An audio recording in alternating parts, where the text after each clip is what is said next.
Hello, everyone. Welcome back. This is a story from Her Silent Revenge, and it has taken a turn you absolutely didn't expect. Let's begin. At the divorce hearing, my husband leaned closer and whispered, "You should be grateful I'm still giving you $2,000 a month." Behind him, his mistress let out a quiet laugh and adjusted the diamond necklace around her neck like the victory already belonged to them. His parents sat in the front row staring at me with cold eyes as if they were watching a failure being pushed out of their family for good. But when the judge opened the envelope I had submitted to the court, she read a few lines. And then she laughed. In that moment, they had no idea their entire empire was about to collapse. Thank you so much for being here. Your support means everything. If you enjoyed this show, some love with a like, and hit follow for stories that inspire. I'd love to know, where in the world are you tuning in from? Comment your location. A quick heads up, while this tale includes fictionalized details for storytelling purposes, the core message about resilience and justice is powerful and relevant to us all. The San Francisco Superior Court smelled of old wood and new desperation.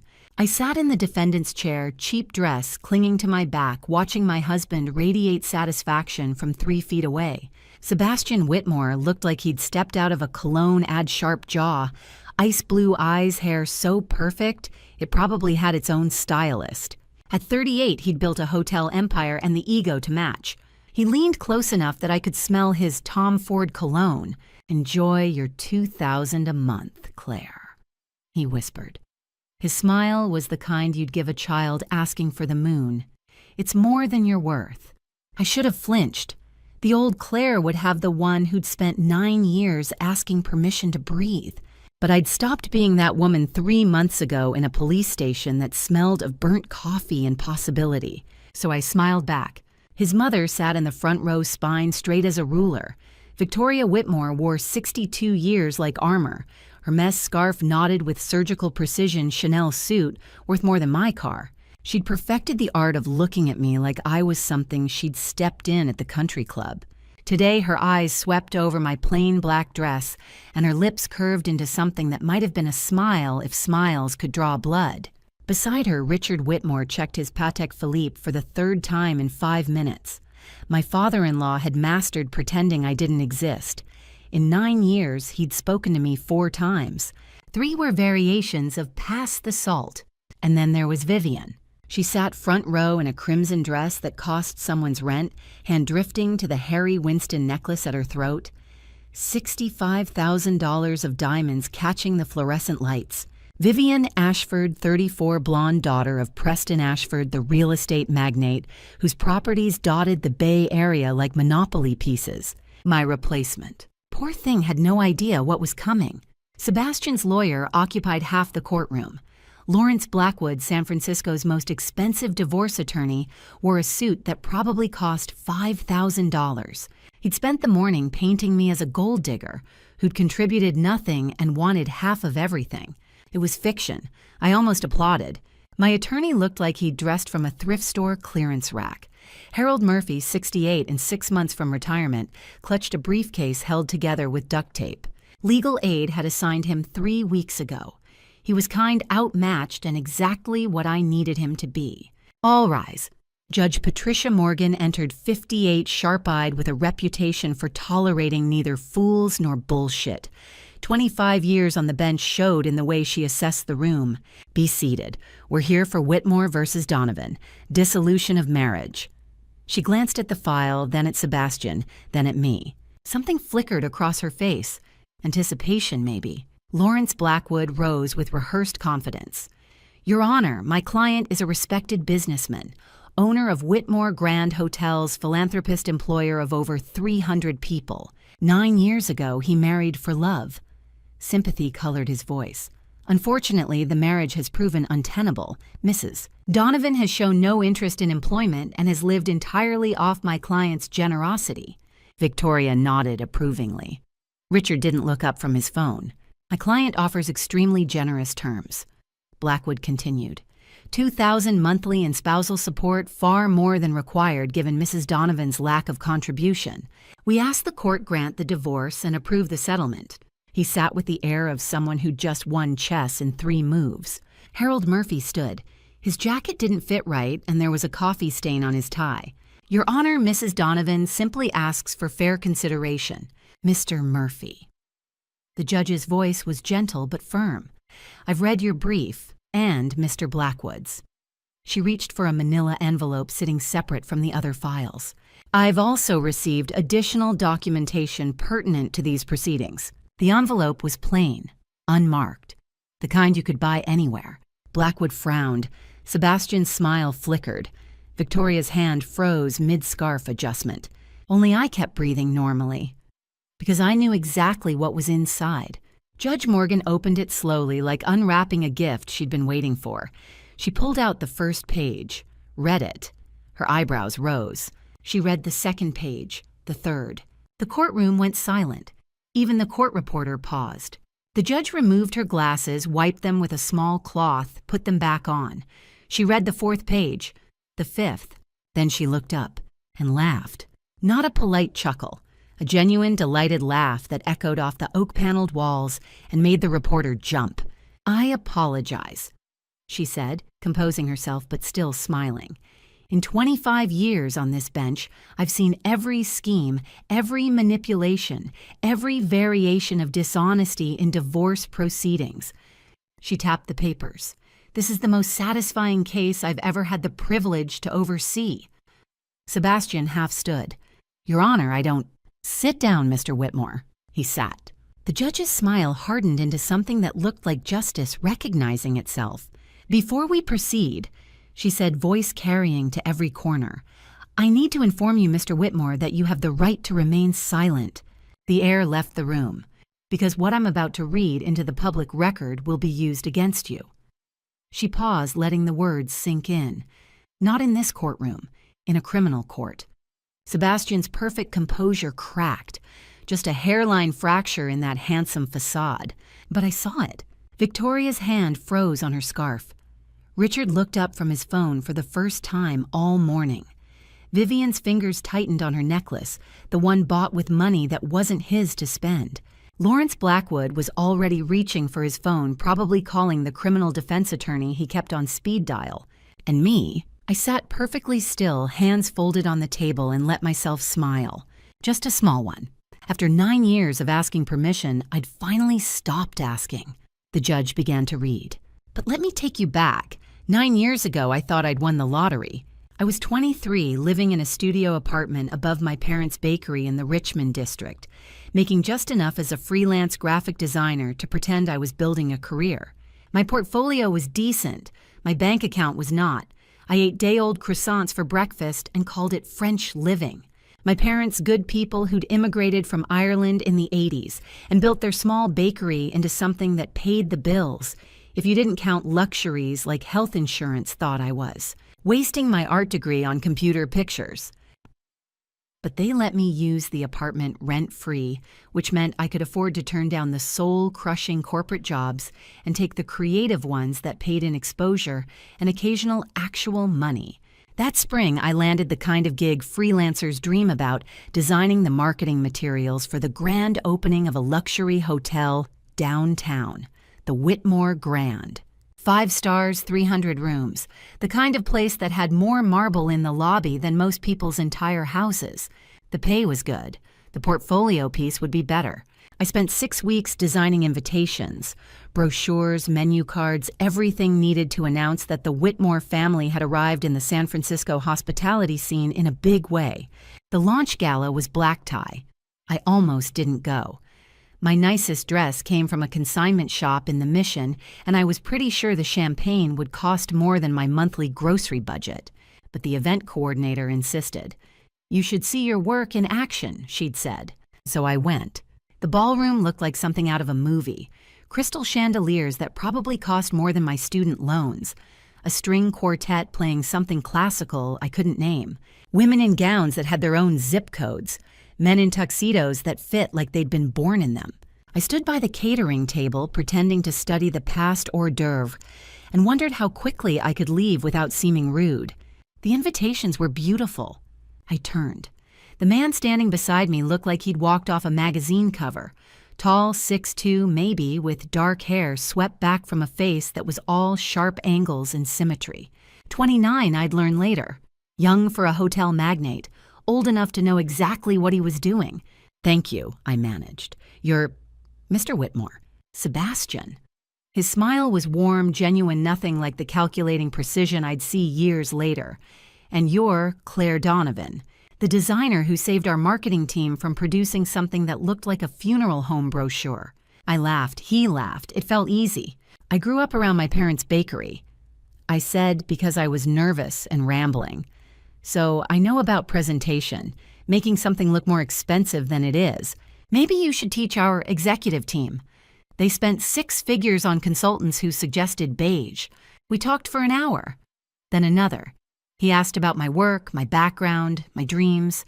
He listened, actually listened, leaning in, like I was saying something worth remembering.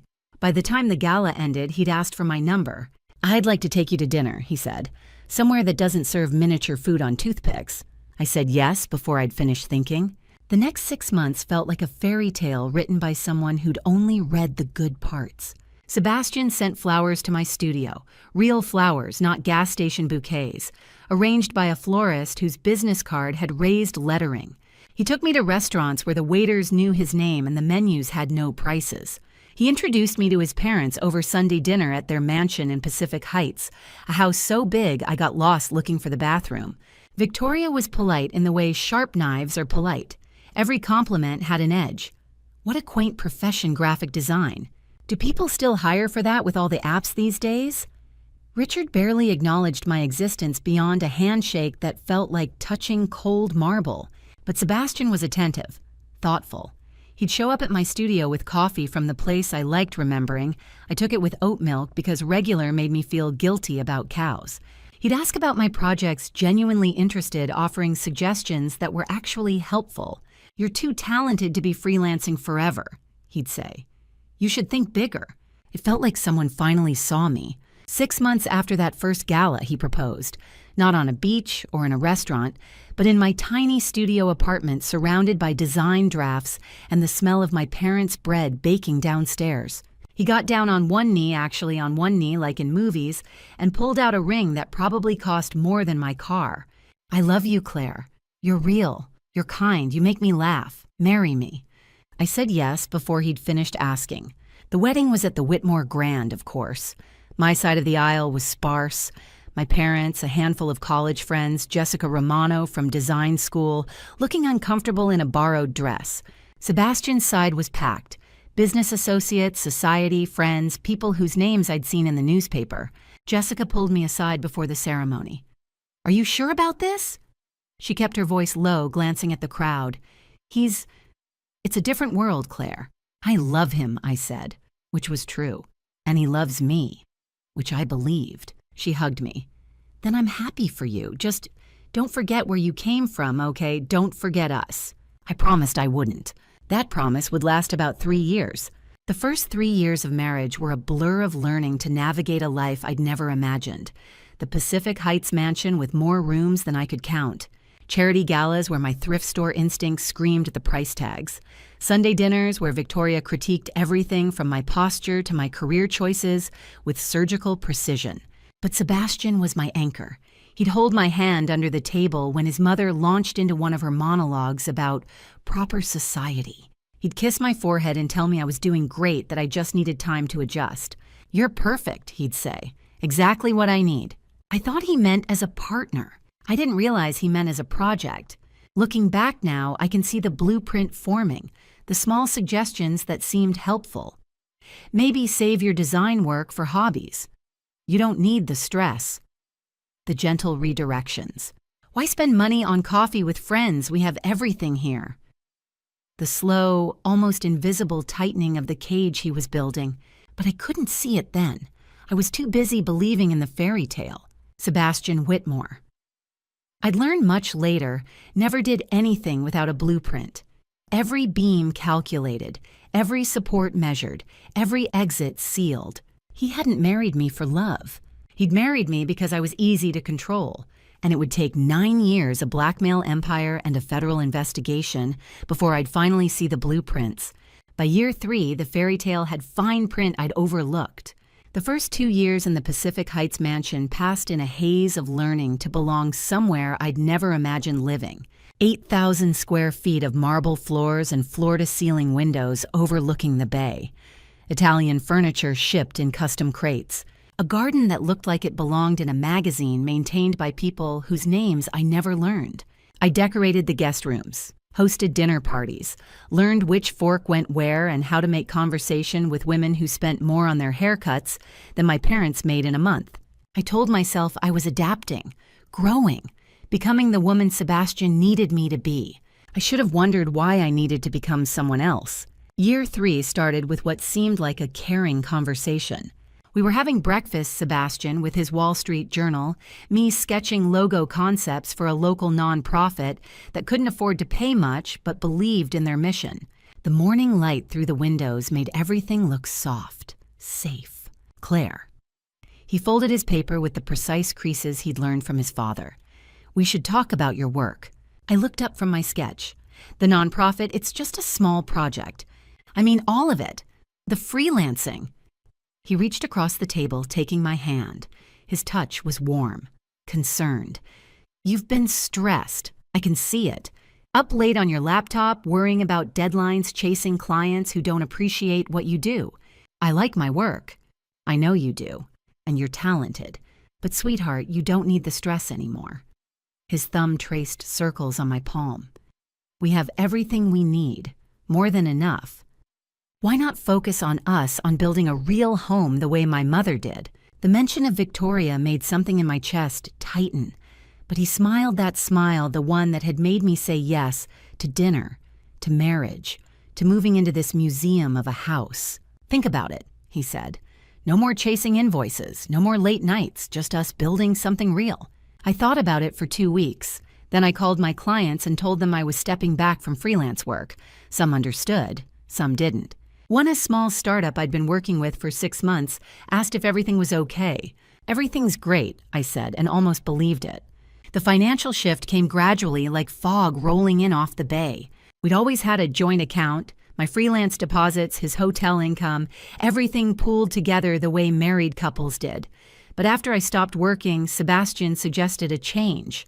It's easier if I handle the finances, he said one evening, pulling up a banking app on his phone. You don't need to worry about bills and transfers. I'll set you up with a card for household expenses, groceries, whatever you need. Simple.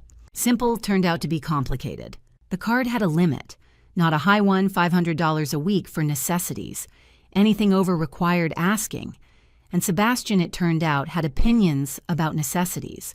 $600 at Whole Foods. He frowned at the receipt I'd dutifully saved. Did you buy lobster?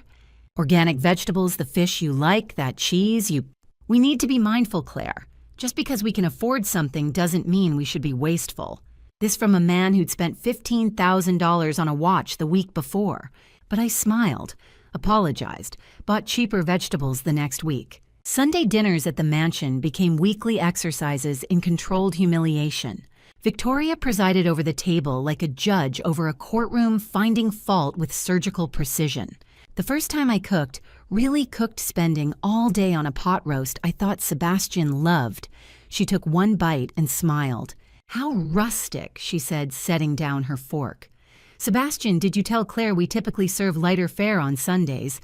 Beef is so heavy. Another Sunday.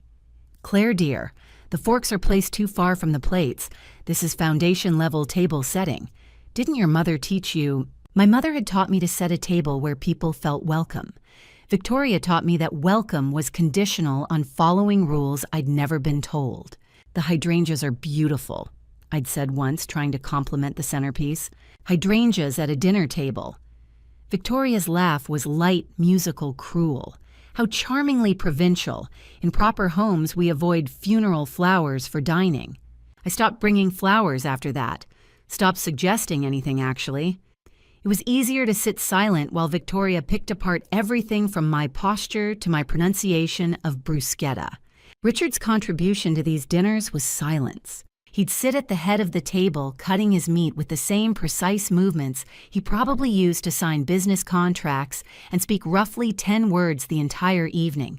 None of them to me. In 3 years, my father-in-law had addressed me directly exactly 4 times.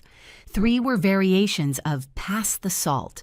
The 4th was at our wedding when he'd said, "Welcome to the family," with all the warmth of someone welcoming a cold. The social isolation crept in so gradually I didn't notice until I was already alone. "Coffee with Jess again," Sebastian would ask, seeing her name on my phone. "That's the 3rd time this month. She's my friend." Of course, I just wonder if I don't know, she seems to call a lot when things are going well for you. Success makes people weird sometimes. Jealous. Jessica's not jealous. "I'm sure you're right." He'd kiss my forehead. "I just don't want people taking advantage of your kindness. But hey, it's your call. You know your friends better than I do." Except after a few months of those conversations, I started letting her calls go to voicemail. It was easier than defending friendship that Sebastian made sound suspicious. Easier than explaining why I needed his approval to have coffee with someone I'd known since design school. One day, I realized I hadn't seen anyone outside the mansion except for Victoria's dinner inquisitions in 2 weeks, then a month. Then I stopped counting. "Why spend money on coffee with friends?" Sebastian said once after I mentioned maybe meeting someone for lunch.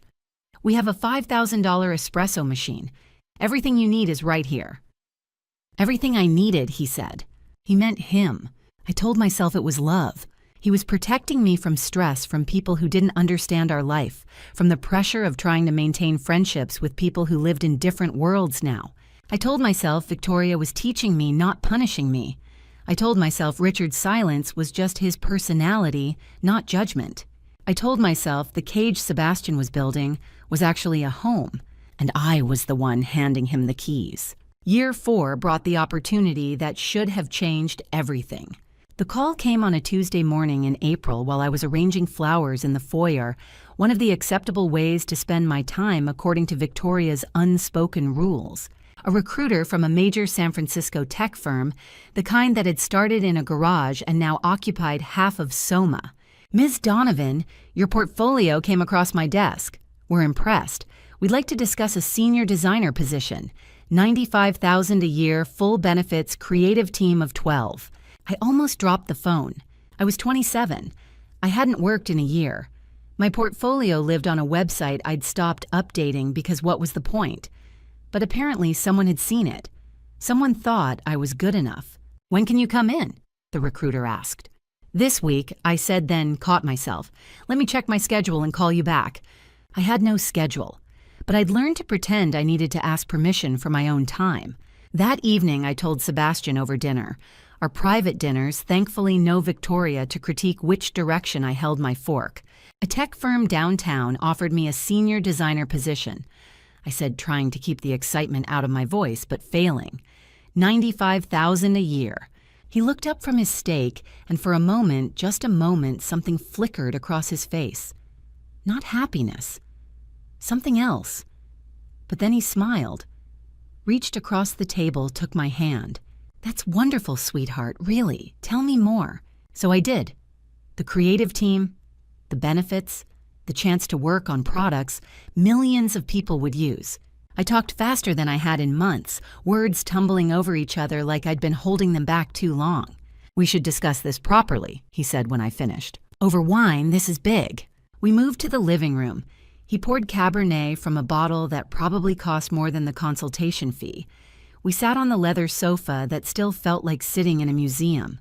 "I'm proud of you," he started, and my heart lifted. "You're talented. You always have been." He paused, swirling his wine. "I guess I'm just wondering about the practical side." "What do you mean?" "Well, tech firms. They're demanding. Long hours. Weekend launches. You'd be stressed constantly." His voice was so reasonable, so caring.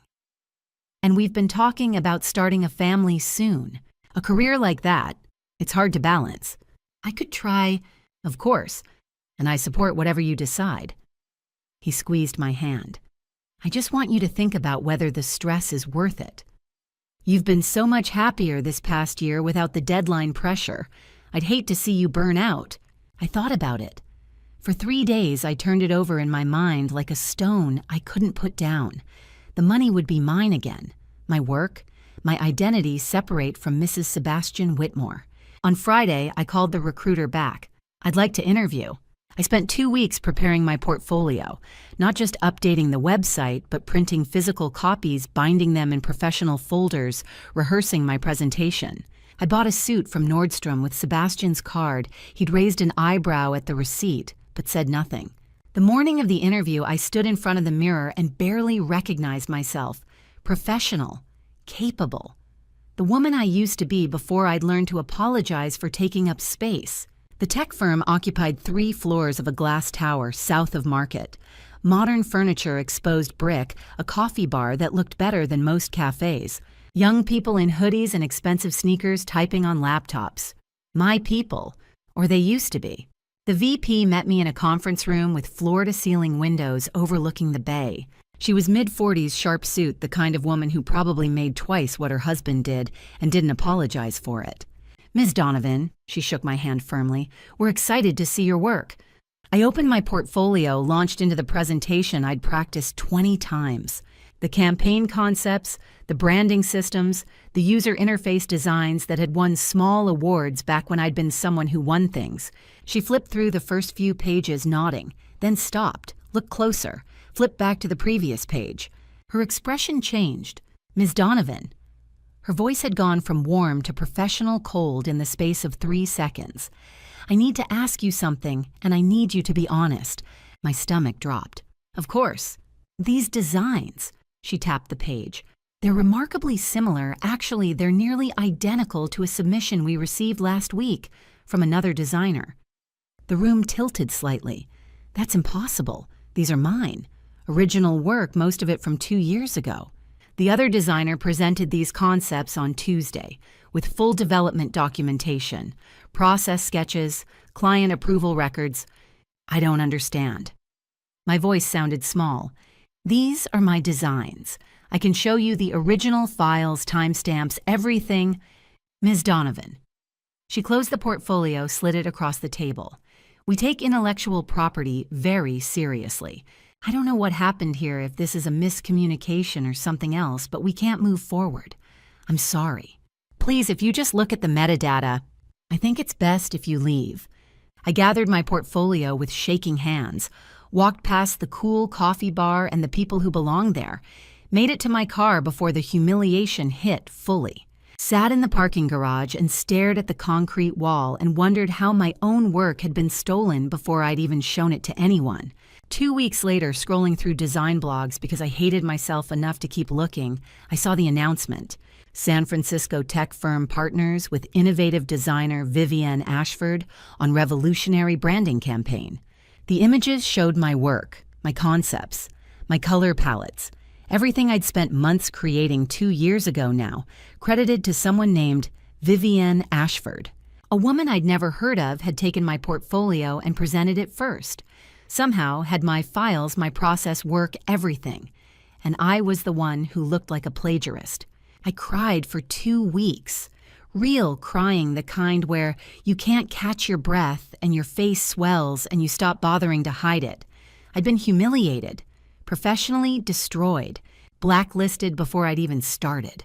Sebastian held me while I sobbed into his shoulder. "I'm so sorry, sweetheart," he murmured, stroking my hair. "This is awful. But maybe..." He paused like he was considering something difficult. "Maybe this is the universe telling you something. Telling me what I managed through tears. That you don't need that world. The corporate stress, the politics people stealing each other's work." He tilted my chin up, made me look at him. "You have me.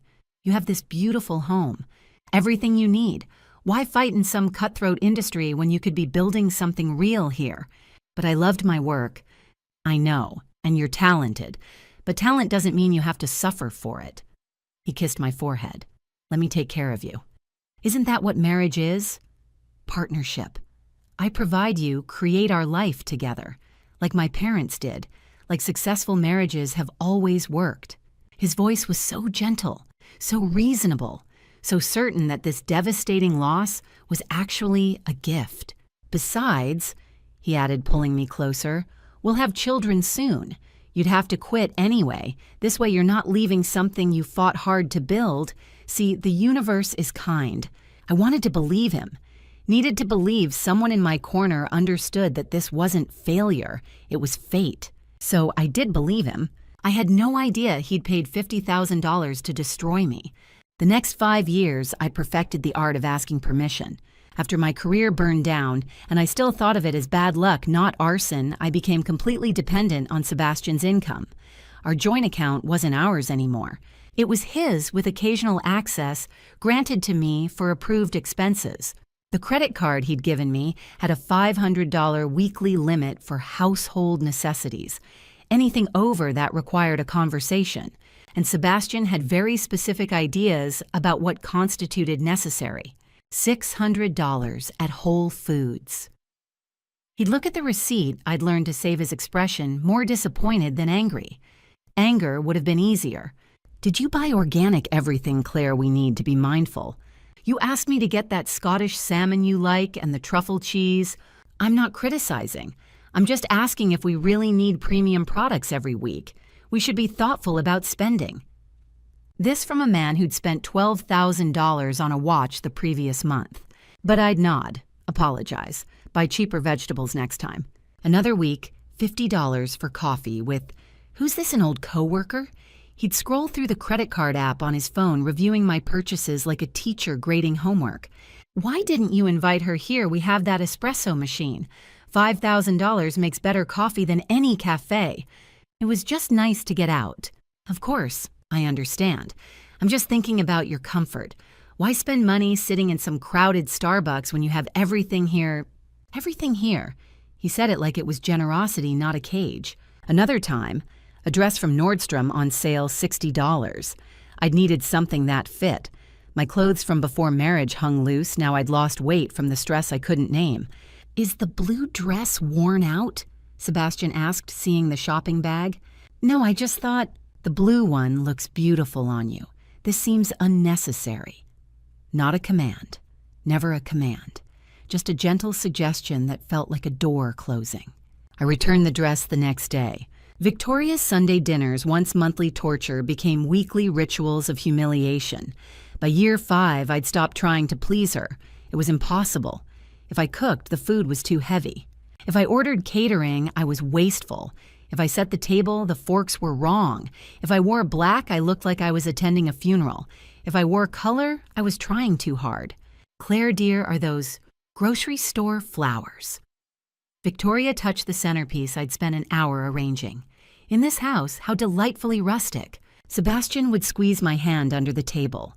A gesture that used to feel supportive. Now it felt like a reminder, bear this, you have no choice.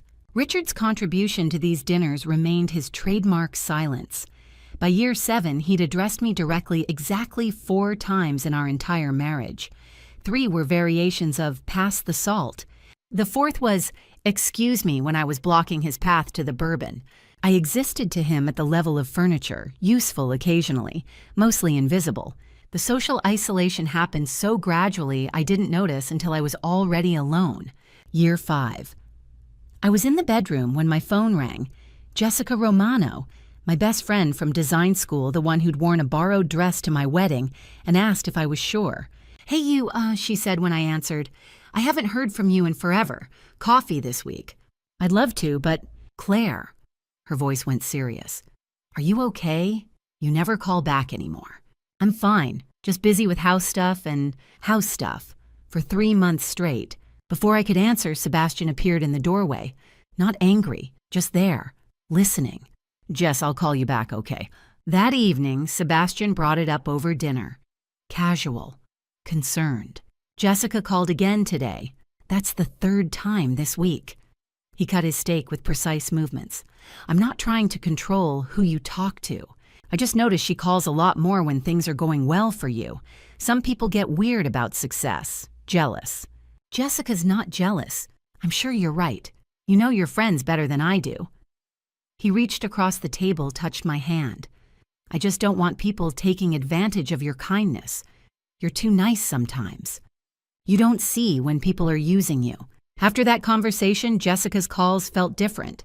Was she checking on me or checking whether my marriage had money to spare? Sebastian never said block her, never said stop talking to her, just planted seeds that grew into thorny doubts. By year 6, I'd stopped answering her calls. It was easier than defending a friendship Sebastian made sound suspicious, easier than explaining why I needed his approval to have coffee with someone I'd known for 8 years. One day I realized I hadn't left the mansion except for Victoria's dinners and grocery shopping in 6 weeks, then 2 months. Then I stopped counting. My world had shrunk to exactly what Sebastian said I needed him: his family, his house, his rules.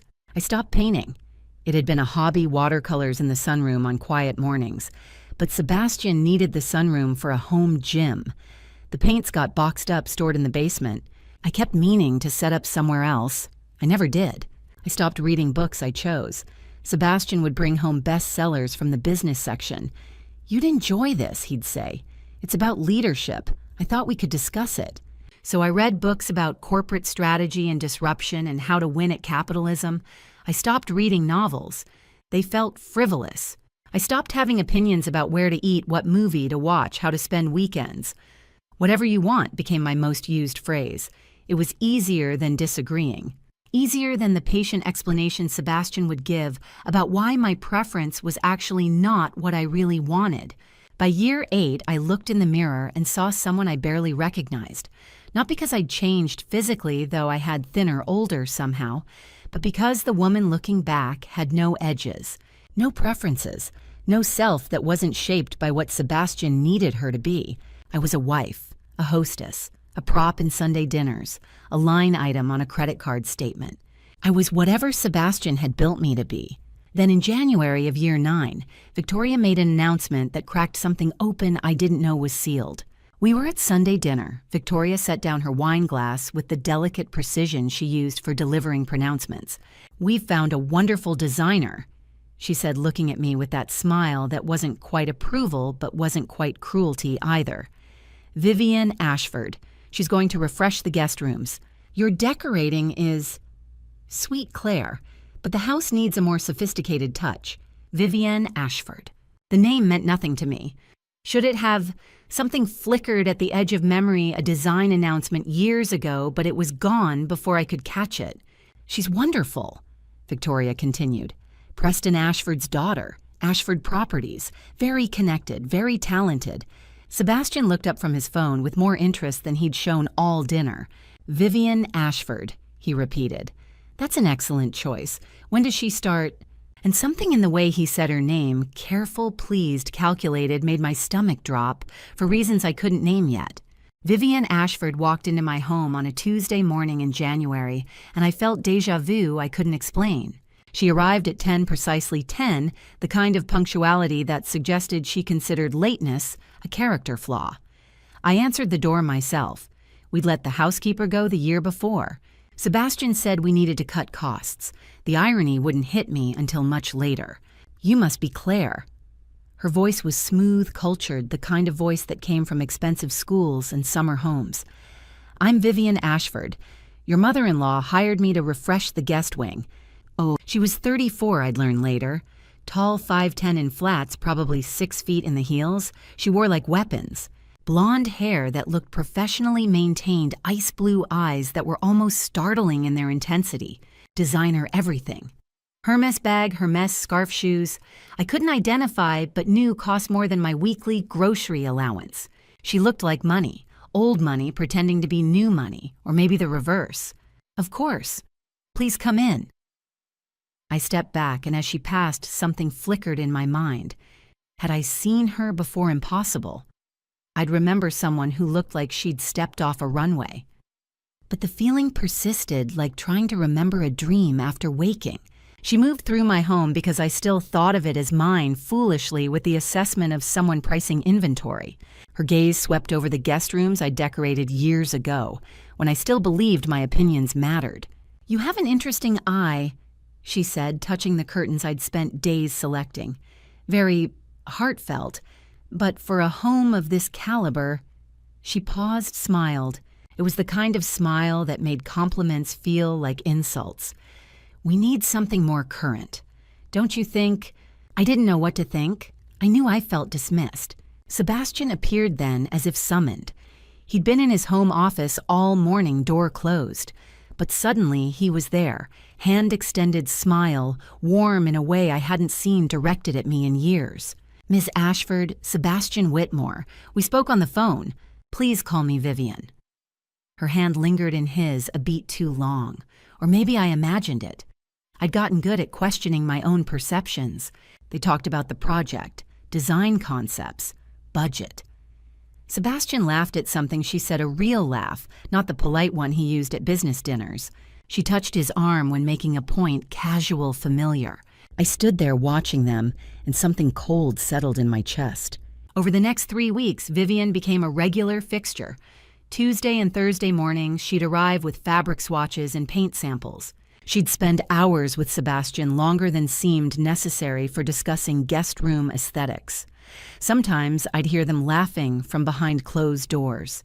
Victoria visited one afternoon while Vivian was there. My mother-in-law, who'd spent 9 years barely tolerating my existence, lit up like she'd found her long-lost daughter. "Vivian, darling, you simply must join us for Sunday dinner." Victoria actually smiled. At someone. "I want to hear all about your father's new development in Napa." Sebastian started coming home late, not every night, just enough to notice. "Project meeting ran long," he'd say, loosening his tie. "You know how clients are." I didn't know. I hadn't worked in 5 years. But I nodded. He bought new cologne, different from the Tom Ford he'd worn since I'd known him.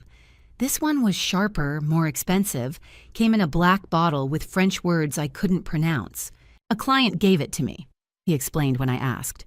"Felt rude not to wear it." The phone calls started happening on the balcony. He'd be in the living room, phone would ring. He'd glance at the screen and step outside. 5 minutes. 10, once 20. I'd see him through the glass, animated, smiling at whoever was on the other end. "Just work stuff," he'd say, coming back in. "Didn't want to disturb you with the noise." In February, he joined a gym. Sebastian, who'd spent 9 years claiming he got enough exercise playing tennis at the club. "Doctor says I need more cardio," he told me, adding the membership to his credit card. Heart health. Can't be too careful at my age. He was 38. His father had lived to 75 without ever setting foot in a gym. But I smiled, said it was a good idea, asked if he wanted me to pack him workout clothes. "I'll just buy new stuff there. They have a pro shop." Of course they did. I told myself I was being paranoid. Sebastian had given me no reason not to trust him, except for the 9 years of systematic control in the career he'd destroyed, but I didn't know about that part yet. I just knew he'd been my anchor when I thought I was drowning. The idea that the anchor was actually pulling me under, I couldn't let myself think it. "You're being ridiculous," I whispered to my reflection one morning. "He loves you. He's just busy. You're imagining things because you're bored and Victoria's been awful and you spend too much time alone in this house." I believed myself. Almost. Then I found the receipt. I wasn't snooping. I was taking Sebastian's jackets to the dry cleaner, one of my approved tasks. His charcoal suit jacket, the one he wore to important meetings. I checked the pockets out of habit, found his spare car keys, a business card from someone in commercial real estate, and a receipt. Folded small stuff deep in the inside pocket like it had been forgotten. "Altitude Restaurant, Tuesday, February 6th, 8:05 p.m. Table for 2. I knew the place. Rooftop restaurant in Nob Hill, the kind with views of the bay and prices that made tourists gasp. We'd gone there for our 3rd anniversary. Sebastian had called it too expensive for regular visits. The total $850. Dom Pérignon, Wagyu steak, chocolate fondant. A meal designed for seduction. For 2. On Tuesday, February 6th, Sebastian had texted me at 7 saying his client meeting was running late, not to wait up. I sat on the edge of our bed. His bed, really. I just slept there holding that receipt and felt something crack inside me that had been holding together too long. It wasn't proof. Not really. Maybe it was a business dinner. Maybe the client was a woman and they needed to discuss something. Maybe I was being paranoid like I told myself I was. But $850 on a Tuesday night when he'd told me he was working late. And I knew not suspected knew that my husband was lying to me. I just didn't know yet how much. The next morning, instead of confronting him, I did something I'd never done before. I followed him.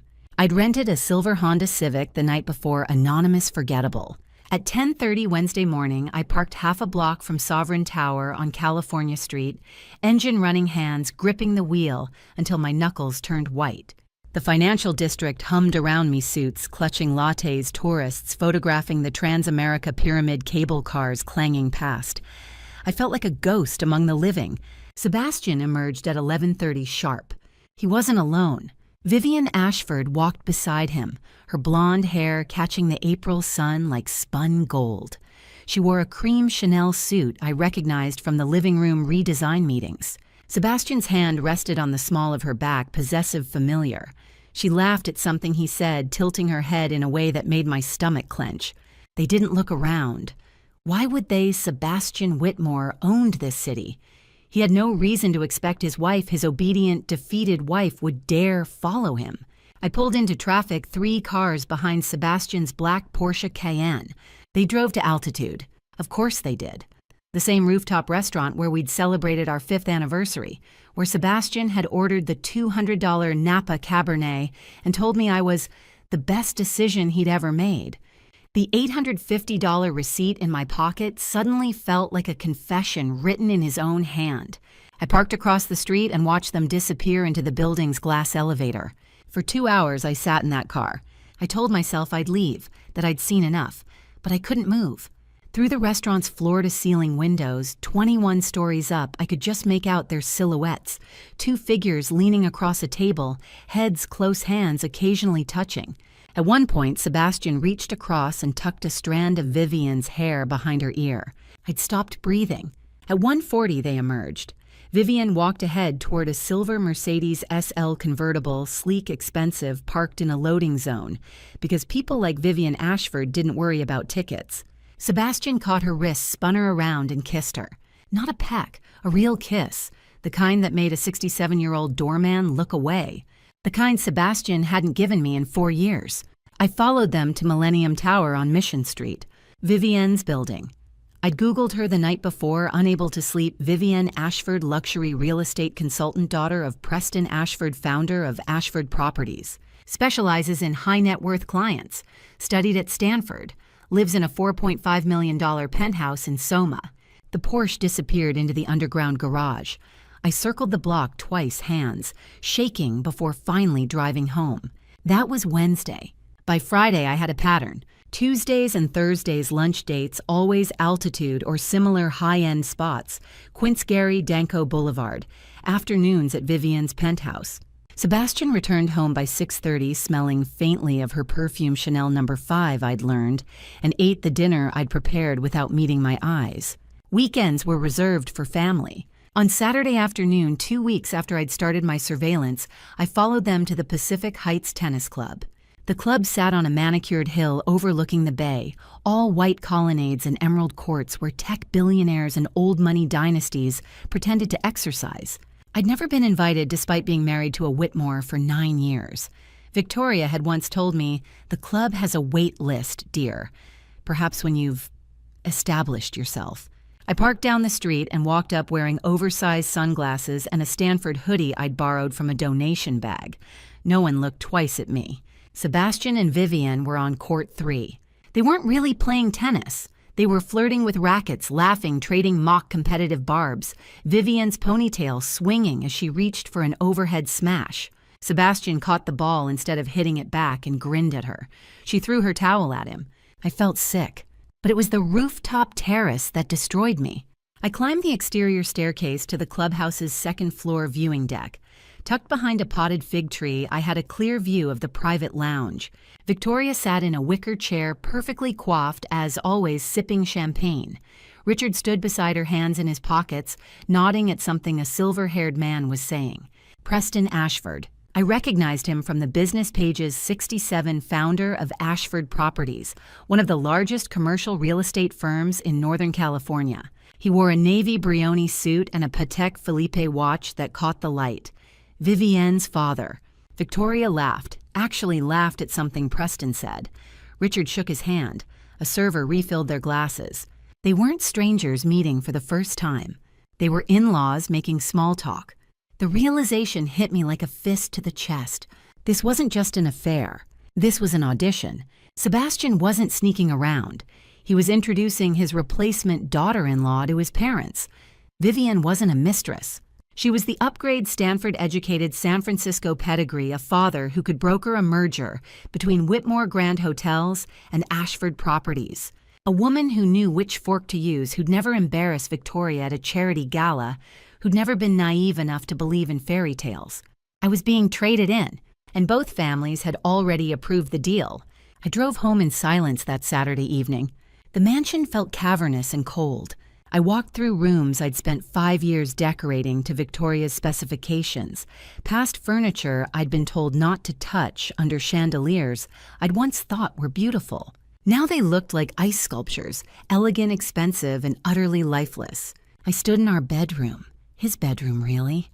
I'd long since stopped thinking of anything in this house as mine and stared at the bed where Sebastian would return in a few hours, shower off Vivian's perfume, and lie beside me without saying a word. For 9 years, I'd been afraid of Sebastian's anger. That night, I discovered something far more dangerous, my own. The next morning, after Sebastian left for an important meeting, I did something that would have terrified the old Claire. I broke into his home office. The key had always been there.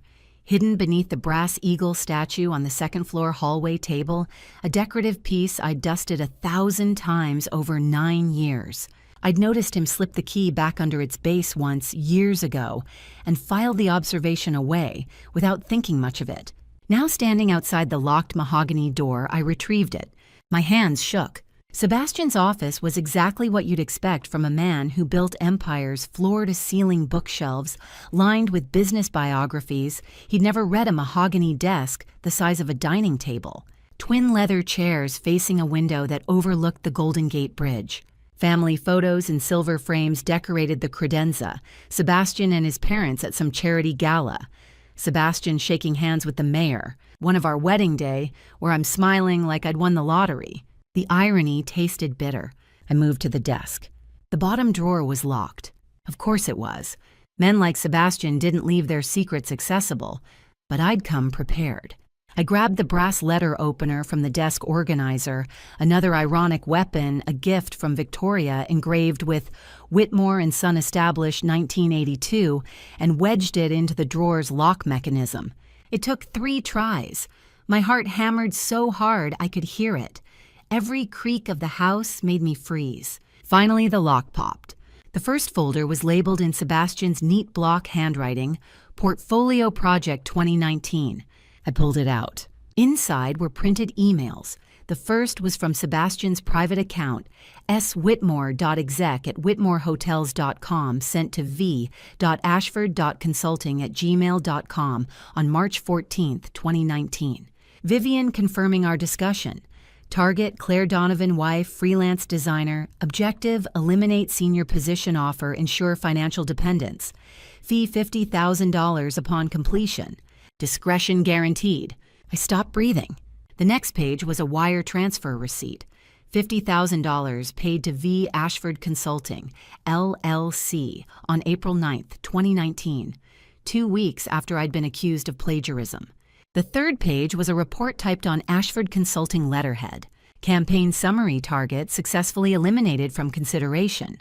Portfolio submitted to selection committee 1 week prior to interview under alias. Plagiarism accusation executed as planned. Target's professional reputation damaged. Wife now financially dependent on client. Campaign successful. I was back in that office. April 2019. Standing in front of the VP with my portfolio in hand, confident, excited, and then her face changing. Ms. Donovan, we received a submission identical to yours last week. The blacklisting. The months of unanswered applications. The slow, suffocating realization that no one in San Francisco would hire me. I'd thought I'd failed. I hadn't failed. I'd been sabotaged by my own husband. He'd paid Vivian $50,000 to destroy my career, to make me dependent, to trap me. My vision blurred. I wanted to scream, to throw something, to run downstairs and set fire to every piece of furniture in this goddamn house. Instead, I took a breath and opened the second folder. It was labeled Insurance 2.0. Inside were USB drives, 4 of them each labeled with a year: 2018, 2019, 2020, 2021.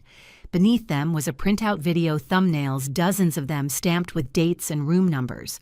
Presidential Suite 14A, June 12, 2018, 11:47 p.m. Presidential Suite 9C, March 22, 2019, 10:15 p.m. The thumbnails were small, but I could make out enough hotel rooms, people in various states of undress faces visible. My stomach turned. Beneath the USB drives was a spreadsheet.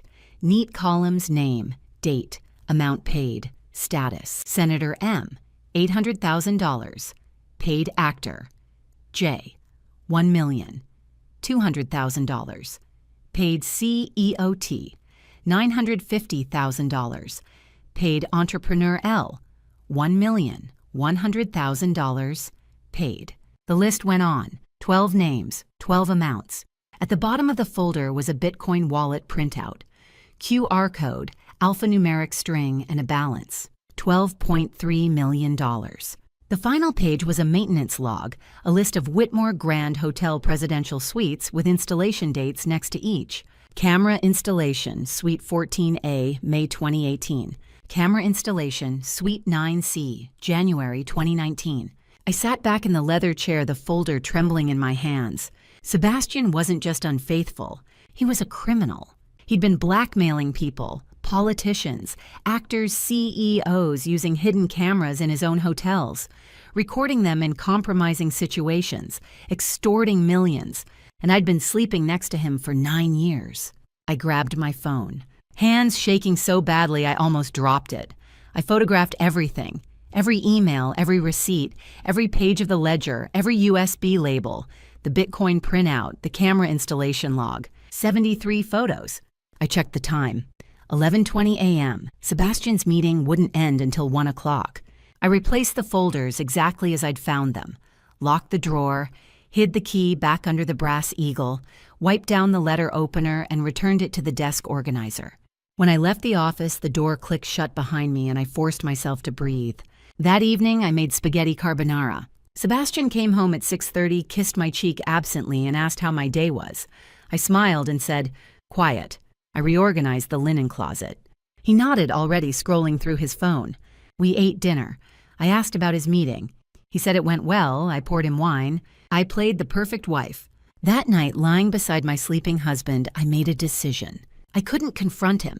He had money, lawyers, power, a family empire behind him. I had nothing, no career, no savings, no allies, except one advantage he'd given me. He thought I was weak. He thought 9 years of isolation had broken me, that I'd never fight back, that I'd take the $2,000 a month offer he'd eventually make and disappear quietly grateful he hadn't left me on the street. He was wrong. I slipped out of bed, walked to the bathroom, and closed the door. I pulled out my phone and scrolled to a name I hadn't called in 5 years. Jessica Romano. The only person who'd ever seen me strong. I pressed call. I called Jessica from a coffee shop 3 miles from the mansion. Blue Bottle on Judah Street, Outer Sunset. Far enough from Pacific Heights that I wouldn't run into anyone from Victoria's charity circuit. The morning fog pressed against the windows. Inside, students hunched over laptops, a barista steam-wanded milk, and I sat in the back corner clutching a lukewarm Americano I hadn't touched. My hands shook as I dialed. The phone rang twice. Hello? Her voice warm, familiar, cautious. Jessica. My throat tightened. It's Claire. Silence. Then, Claire, is that really you? Yeah, I exhaled. It's really me. Jesus Christ. I heard her moving, a door closing. Are you okay? Where are you? Outer Sunset. Blue Bottle on Judah. Can you... I stopped. 5 years of silence, and I was asking for a favor. Can you meet me? I'm leaving right now. She walked through the door 30 minutes later. Jessica Romano looked exactly the same and completely different. Same box braids pulled into a high ponytail, same red-framed glasses, same Converse sneakers worn down at the heels. But she moved with a confidence I didn't remember, shoulders back, head high, the ease of someone who'd built a life she was proud of. I stood. She crossed the coffee shop in 6 strides and pulled me into a hug so tight I couldn't breathe. I broke. 5 years of holding everything in, of smiling through dinners and Sunday humiliations and loneliness so deep I'd forgotten what my own voice sounded like. It all came out in ugly, gasping sobs against her shoulder. Jessica didn't let go. She just held me one hand on the back of my head, whispering, "I've got you, I've got you." When I finally pulled away, mascara streaking my face, she handed me a napkin and sat down across from me. "You look like hell," she said gently. I laughed a broken, desperate sound. "I know." Jessica leaned forward, elbows on the table. "I never left Claire. I was just waiting for you to come back. He made you cut me off, didn't he?" I nodded. "Year 5. My voice was hoarse. "He said you were jealous, that you were trying to sabotage our marriage because you couldn't stand seeing me happy.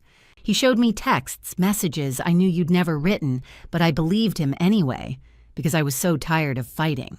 Jessica's jaw tightened. "That manipulative son of a bitch." "I blocked your number." Shame burned in my chest. I told myself it was for the best, that maybe you were jealous, that I needed to protect my marriage. "Claire." Jessica reached across the table and gripped my hand. "You were being abused. Isolation is textbook control. I knew it then and I know it now. I just didn't know how to reach you." I pulled out my phone. "There's more." I showed her the photos. 73 images displayed one by one on my cracked iPhone screen. Jessica's expression shifted from confusion to shock to cold, murderous rage. The email from Sebastian to Vivienne. Target Claire Donovan. Objective: eliminate senior position offer. The $50,000 wire transfer. Vivienne's report: campaign successful. The blackmail ledger: Senator M. $800,000. Actor J. $1,200,000. The Bitcoin wallet: $12.3 million. Jessica sat back, hands trembling. "That son of a bitch." Her voice was low, dangerous. "He didn't just destroy you, he planned it. He paid someone to sabotage your career 5 years ago so you'd be financially dependent. And then he built a fucking criminal empire." "I know." "Claire." She looked at me, eyes fierce. "This isn't just divorce court, this is federal prison." "I know." I closed my phone. "But I don't know what to do. He has money lawyers' connections. If I go to the police alone, he'll bury me." Jessica pulled out her own phone. "You're not alone anymore." She made a call. "Maya, it's Jess. I need you now." A pause. "Blue Bottle, Outer Sunset. I'll explain when you get here. Trust me, it's big."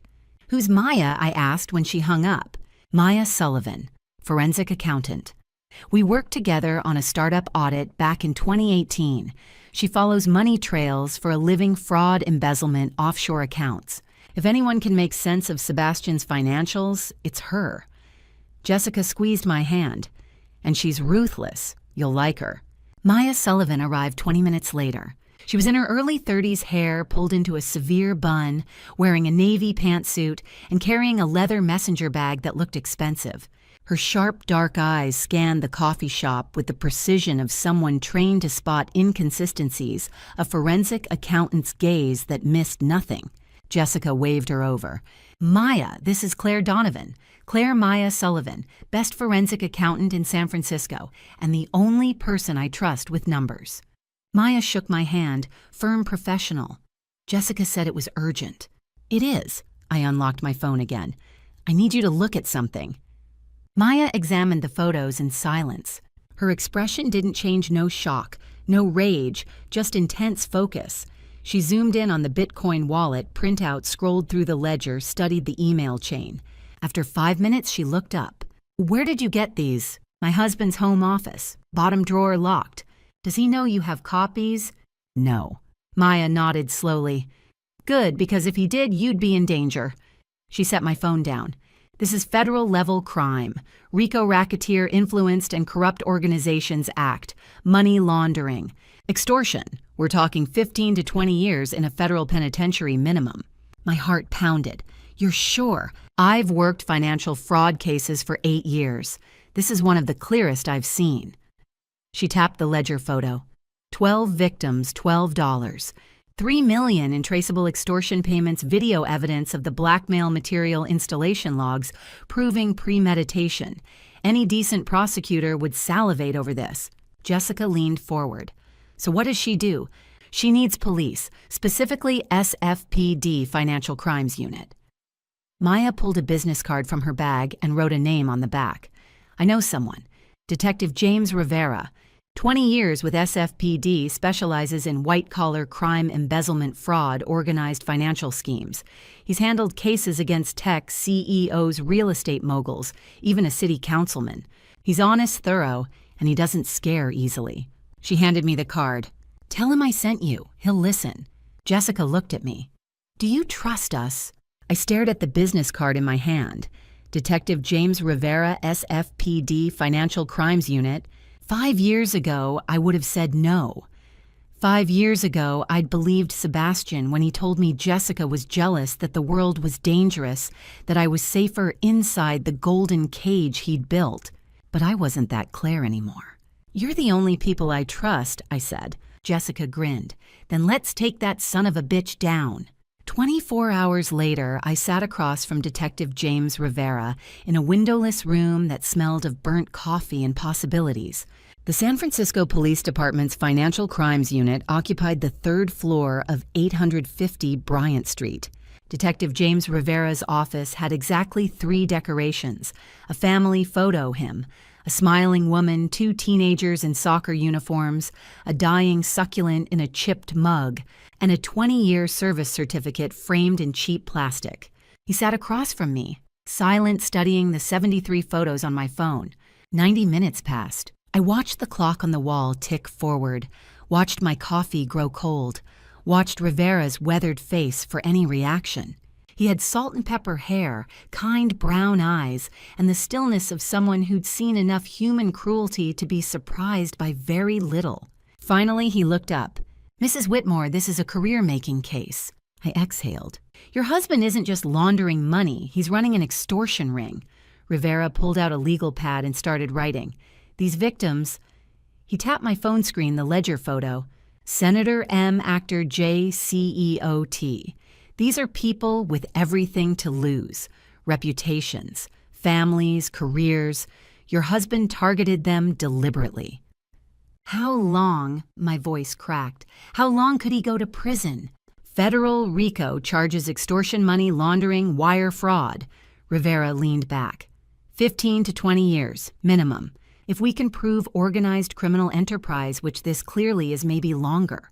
He picked up his desk phone. I'm bringing in the DA's office. Assistant District Attorney Catherine Walsh arrived 30 minutes later. Catherine Walsh strode in with the confidence of someone who'd built a career on impossible wins. Blonde hair twisted into a French knot, steel blue eyes that assessed me in 3 seconds flat leather portfolio under one arm. Rivera made introductions.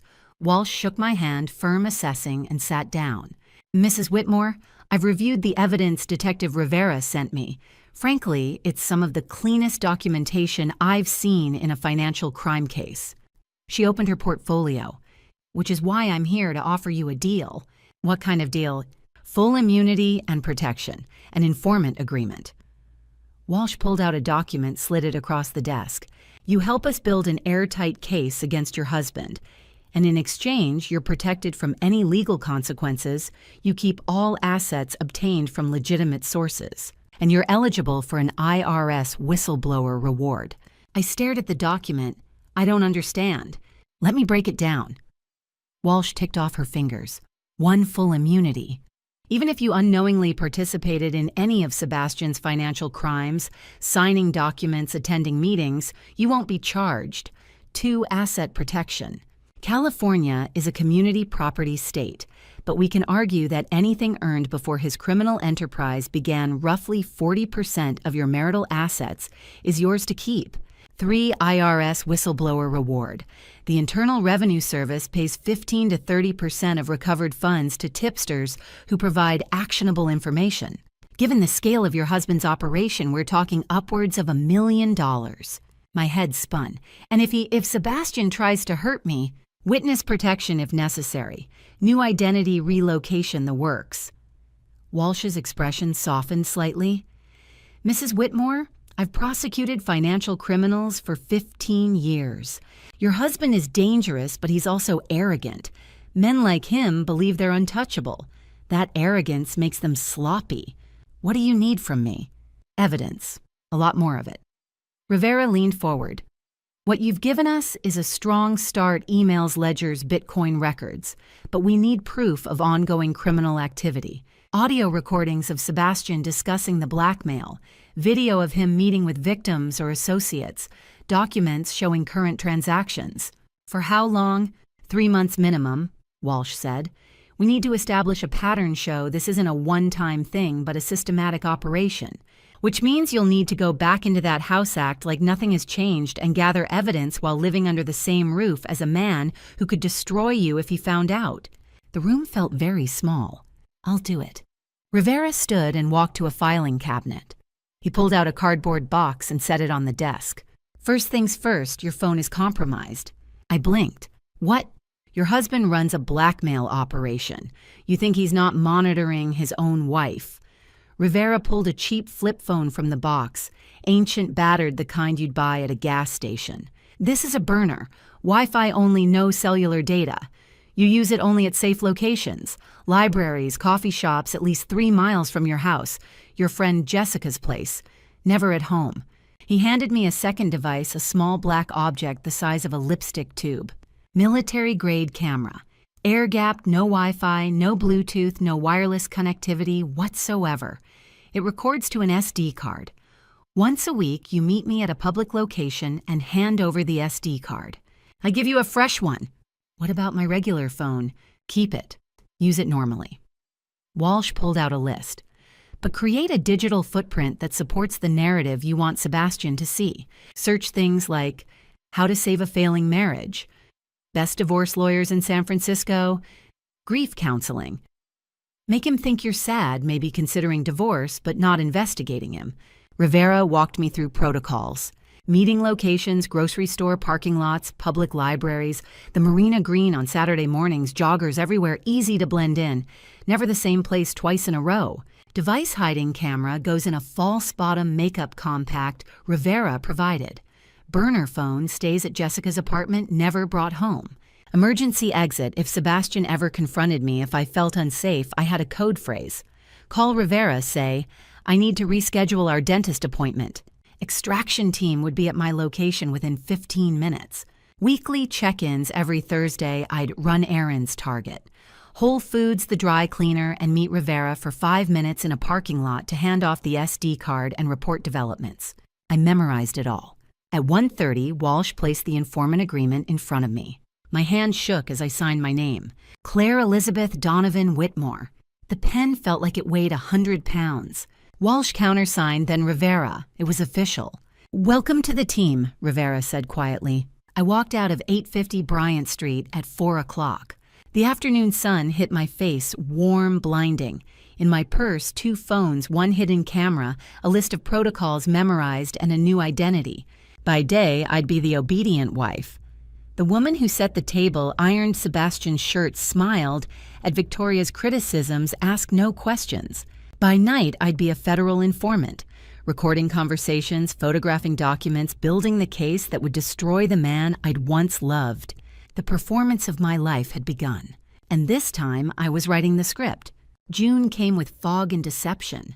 I became 2 people. The day Claire woke at 6:30, brewed Sebastian's coffee to exactly 185 degrees, served breakfast at 7:15, soft scrambled eggs, sourdough toast. Berries arranged in a gradient from dark to light, because Victoria had once said, "Presentation matters, dear." I set his coffee mug at precisely the 4 o'clock angle on the table. I smiled when he kissed my cheek, absently, phone already in hand. I ironed his shirts with hospital corners. I attended Sunday dinners and complimented Victoria's new Hermes scarf and pretended not to notice when Richard looked through me like I was glass. I was perfect. The night Claire waited until Sebastian's breathing deepened into sleep. Then I slipped out of bed, bare feet, silent on the hardwood, and broke into his office. Again and again and again. I recorded everything. Sebastian's phone calls conducted from his office at 11 p.m. when he thought I was asleep. We'll move it through the Caymans. The accounts are clean, the trail's been scrubbed. No one's looking. Click. File saved. uploaded to the SD card hidden in my false bottom makeup compact. I photographed documents he left on his desk, new victim files, names I didn't recognize, amounts that made my hands shake. Bitcoin transaction logs showing transfers of $400,000, $650,000, $1, $1 million. Hotel maintenance requests for suite camera updates, 600 photos by the end of the month. I recorded him on the phone with Vivian laughing, saying, "2 more weeks, baby, then we'll make it official." Recorded him with his lawyer, Lawrence Blackwood, discussing the divorce timeline. Recorded him telling his father, "She'll be gone by August. The paperwork's already drafted." 150 audio files by June 30th. I had close calls. One night, I was in Sebastian's office, SD card in hand, transferring 8 video files from the hidden camera I'd placed behind a law book on his shelf. The upload bar crept forward 62%, 71%, 85%. Sebastian stirred in the bedroom. I froze. The floorboards creaked. Footsteps. I yanked the SD card out, upload incomplete, shoved it into my bra, and grabbed an empty water glass from his desk. I was halfway down the hall when Sebastian appeared in the bedroom doorway, squinting. "Claire, just getting water." I held up the glass, praying he couldn't hear my heart trying to break through my ribs. "Go back to sleep." He grunted and shuffled back to bed. I stood in the dark hallway for 5 full minutes, shaking before I could move. Sebastian grew more arrogant as June wore on. He stopped pretending to lower his voice during phone calls. One Thursday afternoon, I was in the kitchen chopping vegetables for dinner when I heard him in the living room speakerphone on talking to Lawrence Blackwood. "The alimony offer is $2,000 a month, non-negotiable." Blackwood's voice crackled through, "And if she contests—" "She won't. She has no money, no career, no leverage. She'll take it." I kept chopping. Carrot, celery, onion. The burner phone in my pocket recorded every word. The nausea started in the 3rd week of June. I woke up one morning and the smell of Sebastian's coffee I'd brewed 1,000 times made my stomach lurch. I barely made it to the bathroom. Stress, I told myself. I was living a double life, gathering evidence against a dangerous man sleeping 3 hours a night. Of course I was nauseous, but the nausea didn't stop. By the 4th week, I realized I'd missed my period. I drove 10 miles to a pharmacy in the Richmond district, far enough that no one from Pacific Heights would see me. I bought the pregnancy test with cash hands shaking and drove to a Starbucks bathroom to take it. 2 pink lines appeared in 30 seconds. I sat on the closed toilet lid test in hand, staring at those 2 lines. Oh God. I told Maya the following Thursday. We met at the main branch of the San Francisco Public Library, our usual spot for SD card handoffs. I slipped her the memory card in the biography section, pretending to browse, and whispered, "I'm pregnant." Maya's eyes widened. She pulled me behind a shelf. "Does Sebastian know?" "No." I shook my head. "No one knows, just you." "How far along?" 5 weeks, maybe 6. Maya gripped my arm. "Claire, if he finds out—" "He won't." I met her eyes. "Not until after the trial. I'll wear loose clothes. I'll be careful." "But Maya—" My voice broke. "I can't tell him. If he knows I'm pregnant, he'll use it. He'll fight for custody, drag this out for years, trap me all over again." Maya nodded slowly. "Then we make sure he doesn't find out." That night, alone in the bathroom, I locked the door and sat on the edge of the tub. I placed my hand on my stomach. There was nothing to feel, yet no bump, no movement, but I knew. Somewhere inside me, a life was forming. A child who hadn't asked to be born into this mess. I whispered so quietly I could barely hear myself. "I don't know if I can do this." My voice wavered. "I don't know if I'm strong enough, but I promise you." Tears slid down my face. "You'll never feel trapped like I did. You'll never wake up and realize someone else has been writing your story. You'll be free. We'll both be free." I pressed my palm flat against my belly. "I'm going to get us out of here, I promise." As July began, Sebastian filed for divorce. His lawyer, Lawrence Blackwood, sent the papers to Harold Murphy, the legal aid attorney assigned to represent me, a 68-year-old public defender 2 months from retirement, who looked at my case for 5 minutes and told me, "Mrs. Whitmore, I'd advise you to take the settlement offer. $2,000 a month is reasonable." I nodded, played the defeated wife, and said I'd think about it. The trap was closing. Sebastian thought he was in control, Thought he'd orchestrated everything, the affair, the isolation, the financial dependence, the divorce on his terms. He had no idea I'd set my own trap. And in 8 weeks, it would snap shut. July brought heat waves and escalating paranoia. I was 3 months pregnant and hadn't told my husband. I was also recording every crime he committed. By mid-month, the evidence had grown 300 audio files, 1,100 photos, 15 video clips. Detective Rivera met me every Thursday in a different parking lot. Target 1 week, Safeway the next, and I'd hand him an SD card heavy with Sebastian's arrogance. Because Sebastian was getting sloppy. He stopped hiding Vivian. One Tuesday afternoon, I came home from a fake dentist appointment. Actually a meeting with Rivera at the public library, and found them together in the living room. Vivienne sat on my sofa, bare feet tucked under her, wearing one of Sebastian's dress shirts like they were playing house. Sebastian poured her wine. She laughed at something he said, head tilted back, blonde hair catching the light. I stood in the doorway, grocery bags in hand. Sebastian glanced at me. No guilt, no shame, just mild annoyance like I'd interrupted a business meeting. Claire, you're back early. Traffic was light. I kept my voice neutral, obedient. I'll start dinner. I walked to the kitchen, set the bags down, and pulled the burner phone from my purse. I'd hidden a backup camera behind the living room bookshelf 2 weeks earlier, angled toward the sofa. I pressed record. That night, after Vivian left and Sebastian went to bed, I retrieved the footage. 8 minutes of them on the couch. Sebastian's hand on her thigh, her fingers in his hair. And then the conversation I'd been waiting for. How much longer? Vivian's voice soft but impatient. 2 months, maybe less. Sebastian confident.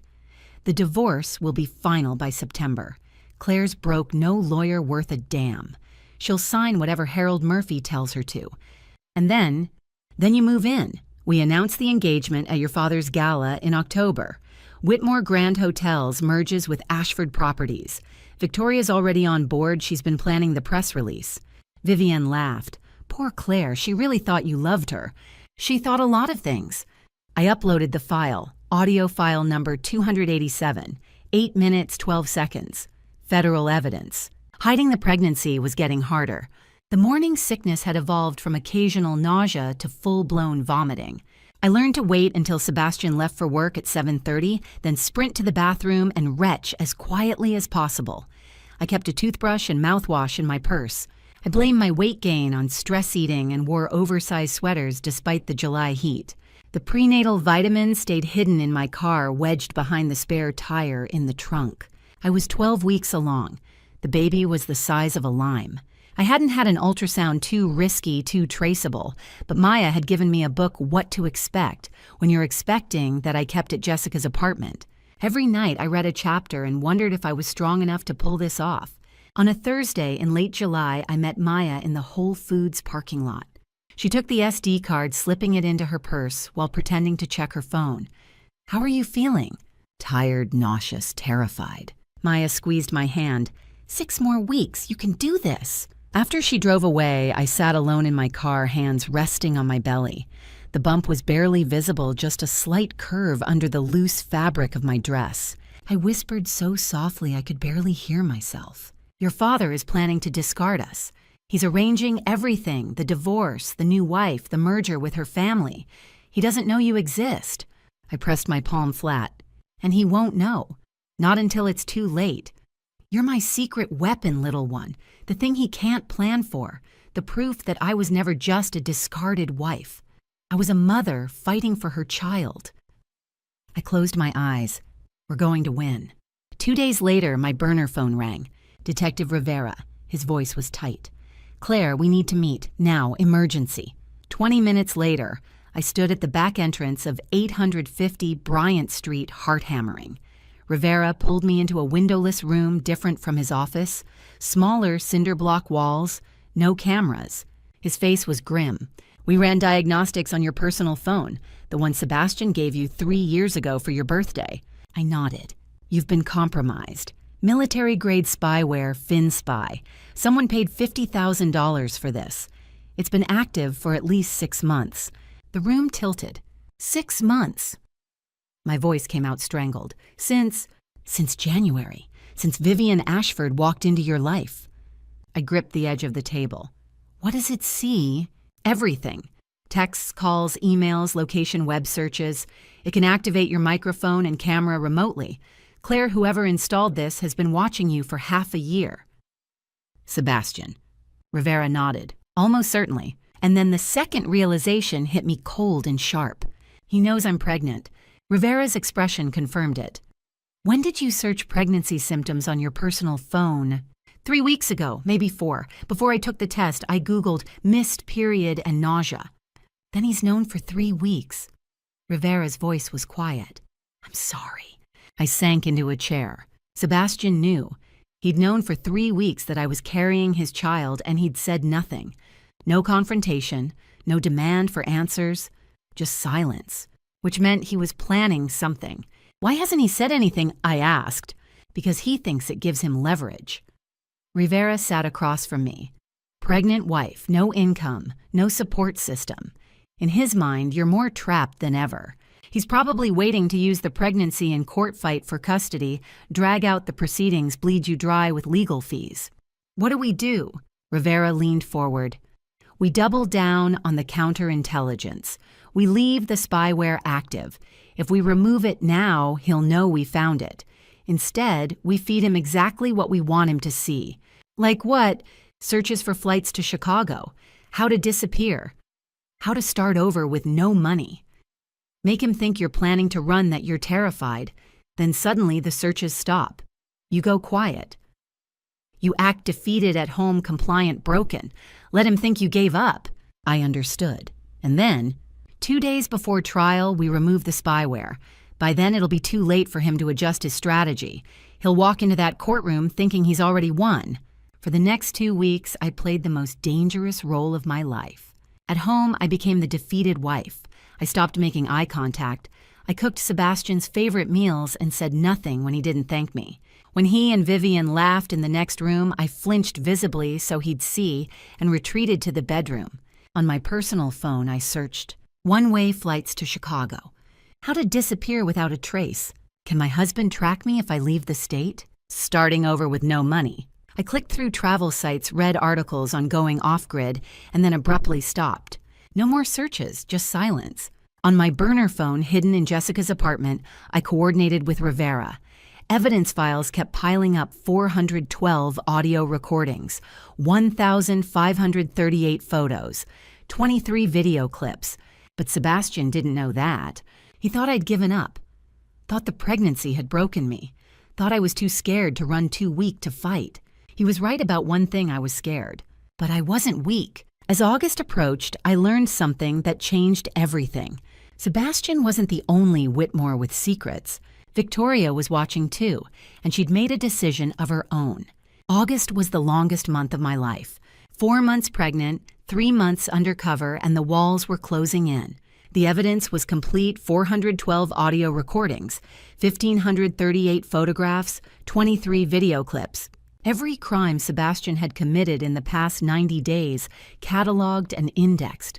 Handed over to Detective Rivera in weekly parking lot exchanges that felt more like dead drops in a Cold War thriller. The case was airtight. Ada Walsh had confirmed it. Now we just had to wait for November 15th. Sebastian, meanwhile, was planning his victory. I overheard him on the phone with Vivian one morning, standing in his office door, half open, speaking loudly enough that he didn't care who heard. Trial set for November 15th. The judge signed off yesterday. By Thanksgiving, she'll be gone. By Christmas, you'll be moved in. Vivian's laugh filtered through the speaker. And the merger. Announce at New Year's. Whitmore Grand Hotels and Ashford Properties. Your father's already drafting the press release. I kept walking, heart-pounding recorder in my pocket, capturing every word. Audio file number 398. It was Victoria who surprised me. The cracks had started in early August, subtle enough that I almost missed them. The first Sunday dinner of the month, Vivian arrived 20 minutes late, laughing too loud as she swept into the dining room wearing a red silk dress, bold, low cut. Entirely wrong for a conservative Whitmore family dinner.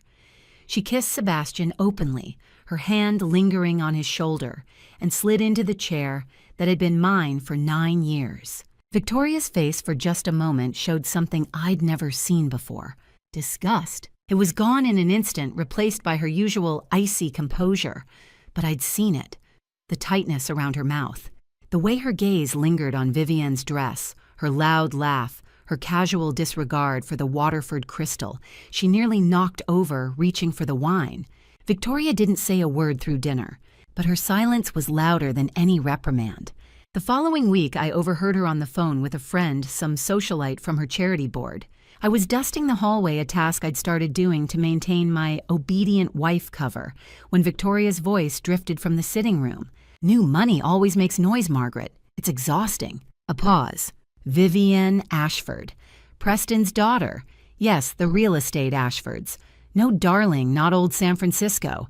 They made their fortune in the 90s. Tech boom. Strip malls. Victoria's tone dripped with disdain, the kind reserved for people who didn't know which fork to use.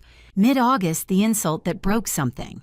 Vivienne was at the mansion again, openly now, no pretense, taking a phone call in the living room. I was in the kitchen, but the acoustics in the old house carried voices like whispers in a cathedral. Once I'm Mrs. Whitmore, we'll renovate. This whole place is so Victorian, outdated. I'm thinking open concept, all white modern lines. Rip out the wainscoting, maybe put in a wine cellar where the library is. I froze. In the sitting room, I heard the delicate clink of Victoria's teacup meeting its saucer. Not placed, dropped. Just slightly. Just enough to rattle. That evening, Victoria cornered Richard in his study. I was passing by pretending to retrieve something from the linen closet and heard her voice low and furious. That woman has no breeding. Richard's reply was muffled, dismissive. Victoria's wasn't. She wants to gut this house, Richard, the house your grandfather built, and you're going to let her because Sebastian says so. No response. Victoria walked out, saw me standing in the hallway, and for the first time in 9 years, she didn't look through me. She looked at me, just for a second.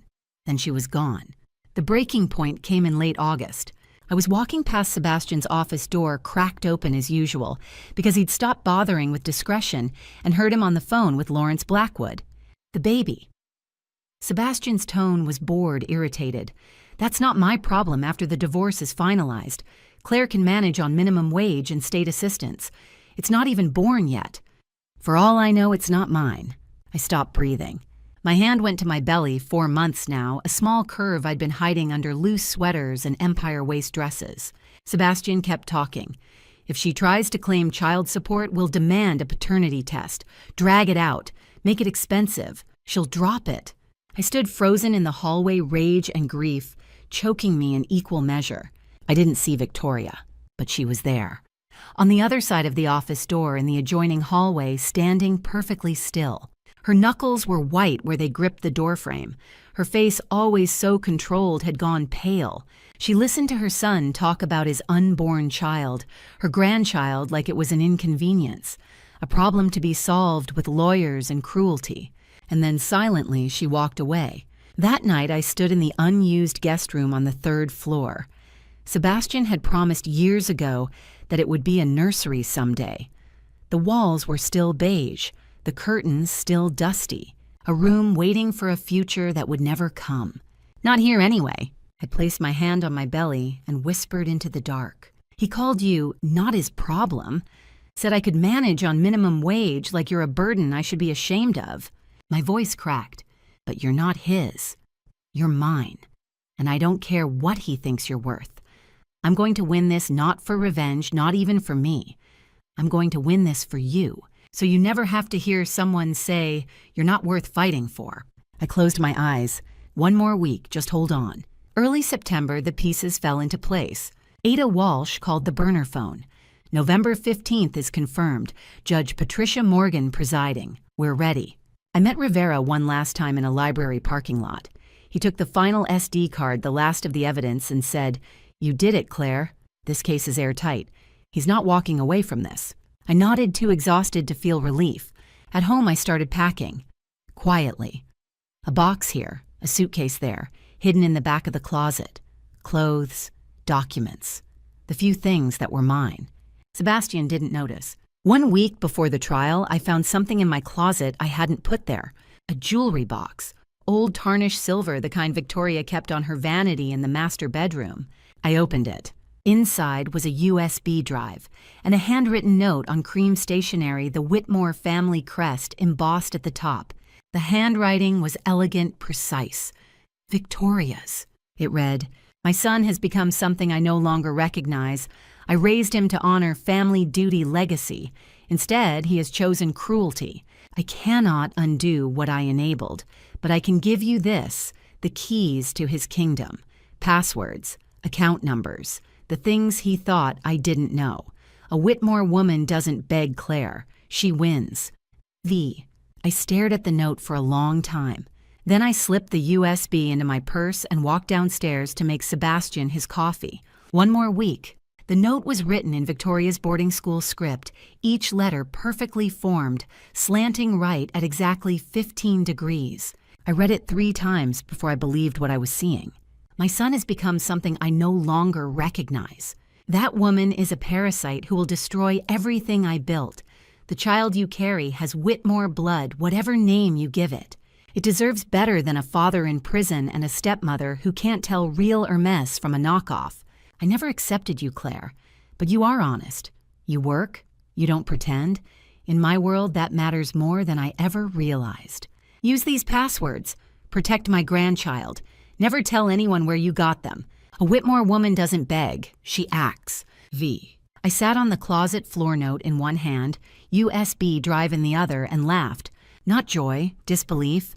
Victoria Whitmore, the woman who'd spent 9 years making me feel small, who'd corrected my fork placement and criticized my shoes and looked through me like I was furniture, had just handed me the keys to her son's destruction. Because Vivian Ashford didn't know the difference between real and fake designer handbags, I plugged the USB into my laptop.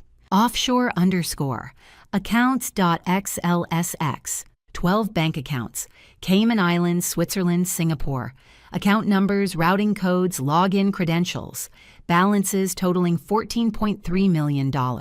Whitmore _family _trust _1982.pdf. The original trust document signed by Sebastian's grandfather. Provisions for inheritance, stipulations about moral character, required to access funds, clauses about criminal forfeiture. Additional _evidence folder. Files Victoria had found in Sebastian's office, victim dossiers. I hadn't seen correspondence with offshore shell companies. Bitcoin wallet recovery phrases written in Sebastian's handwriting. She'd been gathering evidence too. All these months while I'd been breaking into his office at night, Victoria had been doing the same during the day, watching, documenting, waiting for the right moment, the right person. I called Detective Rivera from the burner phone. "I have something. You need to see it now." 30 minutes later, I sat across from him in the windowless room at 850 Bryant Street. I handed him the USB. He opened the files. His expression didn't change, but I saw his jaw tighten. "Where did you get this?" "I can't tell you." Rivera looked at me for a long moment. Then he nodded. "Understood." He called ADA Walsh. By noon, we were all there. Rivera, Walsh, Maya, Jessica. The USB drive displayed on a screen. 12 offshore accounts, $14.3 million, family trust documents, blackmail files Victoria had uncovered. Walsh leaned back in her chair. "With this, we have everything. The case is undeniable."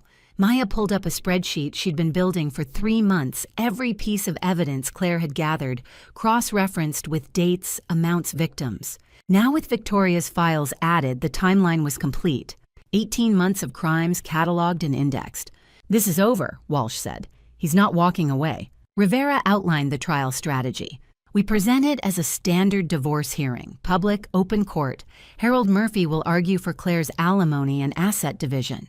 Sebastian's lawyer, Lawrence Blackwood, will offer the $2,000 a month settlement. It'll look routine." "And then," I asked, "then we reveal your informant status in open court. The criminal indictment is already drafted: RICO extortion, money laundering, wire fraud. Judge Morgan has signed the arrest warrant.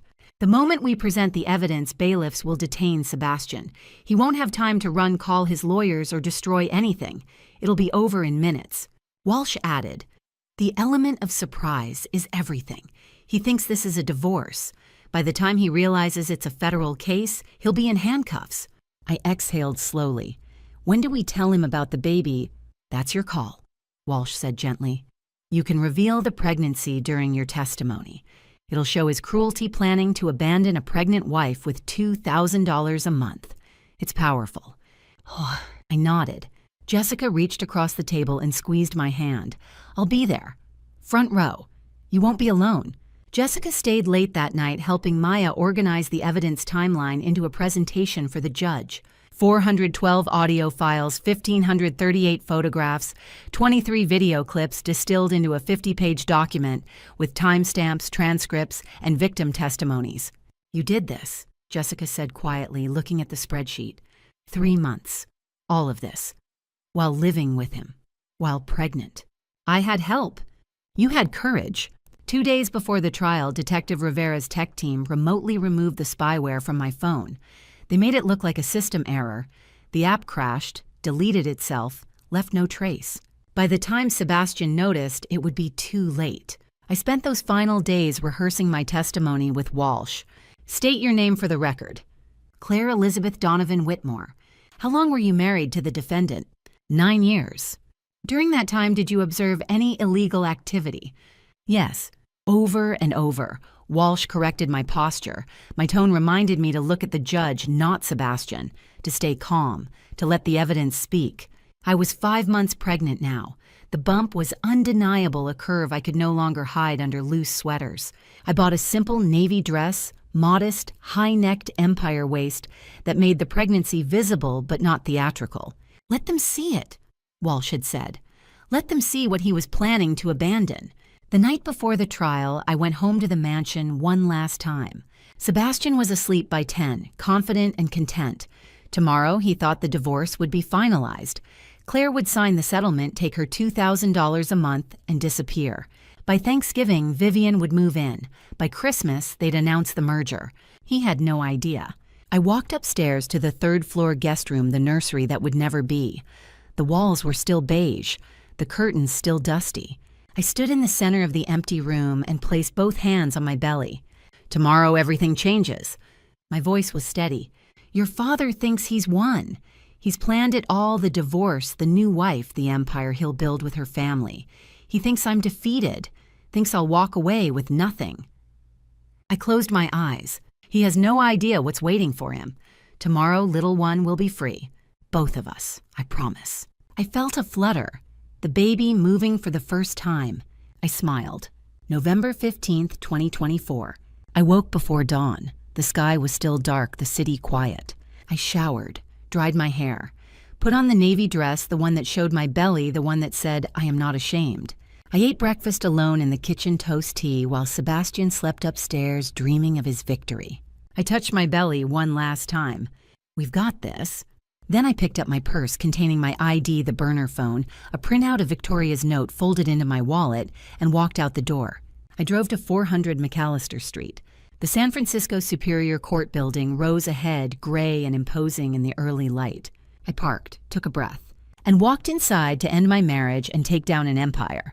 November 15th arrived cold and clear. I woke before dawn, my hands steady as I dressed in the navy maternity dress I'd chosen weeks ago, the one that showed my 5-month belly without apology. In the mirror, I barely recognized the woman staring back, not the frightened wife who'd asked permission to breathe. Someone stronger, someone who'd built a federal case while sleeping beside the enemy. I drove to 400 McAllister Street alone. The courthouse rose ahead, gray stone and glass catching the early light. I'd rehearsed this moment with ADA Walsh a dozen times, but now that I was here, my heartbeat thundered in my ears. Inside, the marble lobby echoed with footsteps. Lawyers in expensive suits hurried past, clutching briefcases. I followed the signs to courtroom 301, my heels clicking against the polished floor. Sebastian was already seated at the plaintiff's table when I entered. He wore a midnight blue Tom Ford suit tailored to perfection, probably $5,000. His back was straight, his expression calm, confident. He thought he'd already won. He leaned close as I passed, and I caught the scent of his cologne. "Enjoy your $2,000 a month," he whispered. I didn't respond. I'd learned over 9 years that silence was sometimes the sharpest reply. Lawrence Blackwood entered with his legal team, 3 assistants in matching gray suits, arms full of documents and tablets. He nodded curtly to Sebastian, then took his seat at the plaintiff's table with the quiet authority of a man accustomed to winning. Harold Murphy sat beside me in a rumpled gray suit, his briefcase held together with duct tape. He looked exactly like what he was, a 68-year-old legal aid attorney, 2 months from retirement, assigned to represent a woman with no money and no leverage. It was perfect. The gallery filled slowly. Victoria entered first, her Hermes scarf, knotted at her throat, Chanel suit pressed to knife-edge perfection. She took her seat in the front row directly behind Sebastian, and her eyes flicked over me, once cold assessing before looking away. Her lips pressed into a tight line.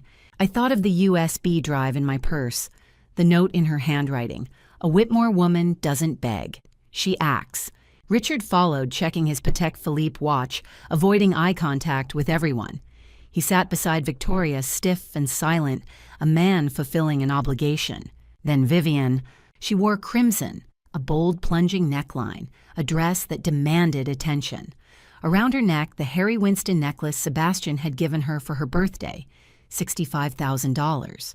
Paid for, I knew now, with blackmail money extorted from a senator's affair. She sat in the front row, 1 seat away from Victoria, and smiled at Sebastian. He smiled back. In the back row, almost hidden behind a pillar, I saw her. Jessica. She caught my eye and gave the smallest nod. I'm here. You're not alone. I exhaled. All rise. Judge Patricia Morgan entered, her black robe sweeping behind her. She took her seat at the bench, surveyed the crowded courtroom with sharp eyes, and opened the case file in front of her. Be seated. We're here for the dissolution of marriage between Sebastian Whitmore, plaintiff, and Claire Donovan Whitmore, defendant. Counselors, your opening statements. Lawrence Blackwood stood. Your Honor, this is a straightforward case. My client, Sebastian Whitmore, has been extraordinarily generous to a woman who brought nothing to the marriage and contributed even less. Mrs. Donovan has no significant education. He paused, glancing at his notes as if confirming an unpleasant fact. A bachelor's degree from San Francisco State in graphic design. No career to speak of. For 9 years, she has lived off my client's generosity, enjoying a lifestyle she could never have afforded on her own. I kept my face neutral, but my hands clenched under the table. My client is offering $2,000 per month in spousal support. This is more than fair for a woman with such limited prospects. We ask the court to approve the settlement and allow Mr. Whitmore to move forward with his life. Blackwood sat down, adjusting his cufflinks, gold engraved, probably another $500. Harold Murphy stood, slowly, like a man whose knees hurt. Your Honor, Mrs. Donovan seeks only a fair division of marital assets. Nothing more, nothing less. She has been a devoted wife for 9 years. She asks the court to recognize her contributions to the marriage and grant her the dignity she deserves. He sat down. That was it. 30 seconds, no fire, no fight. Sebastian leaned back in his chair, smiling. Call your first witness, Judge Morgan said. The plaintiff calls Victoria Whitmore. Victoria took the stand hand on the Bible, swore to tell the truth. She sat with perfect posture, hands folded in her lap. Mrs. Whitmore, how would you describe your daughter-in-law? Victoria's mouth tightened. Claire has always been adequate. She tries, but she lacks refinement. She doesn't understand the expectations of our family. And Miss Vivian Ashford. For just a moment, so brief I almost missed it. Victoria's jaw clenched. Miss Ashford is charming, well-connected, a lovely addition to our social circle. The words were right, but her tone was wrong. Just slightly. A hairline fracture in the performance. I noticed. Sebastian didn't. The plaintiff calls Richard Whitmore. Richard took the stand, answered questions in monosyllables. Yes, Claire had been a quiet presence. No, he hadn't observed any particular contributions. She seemed adequate. Quiet. He didn't look at me once.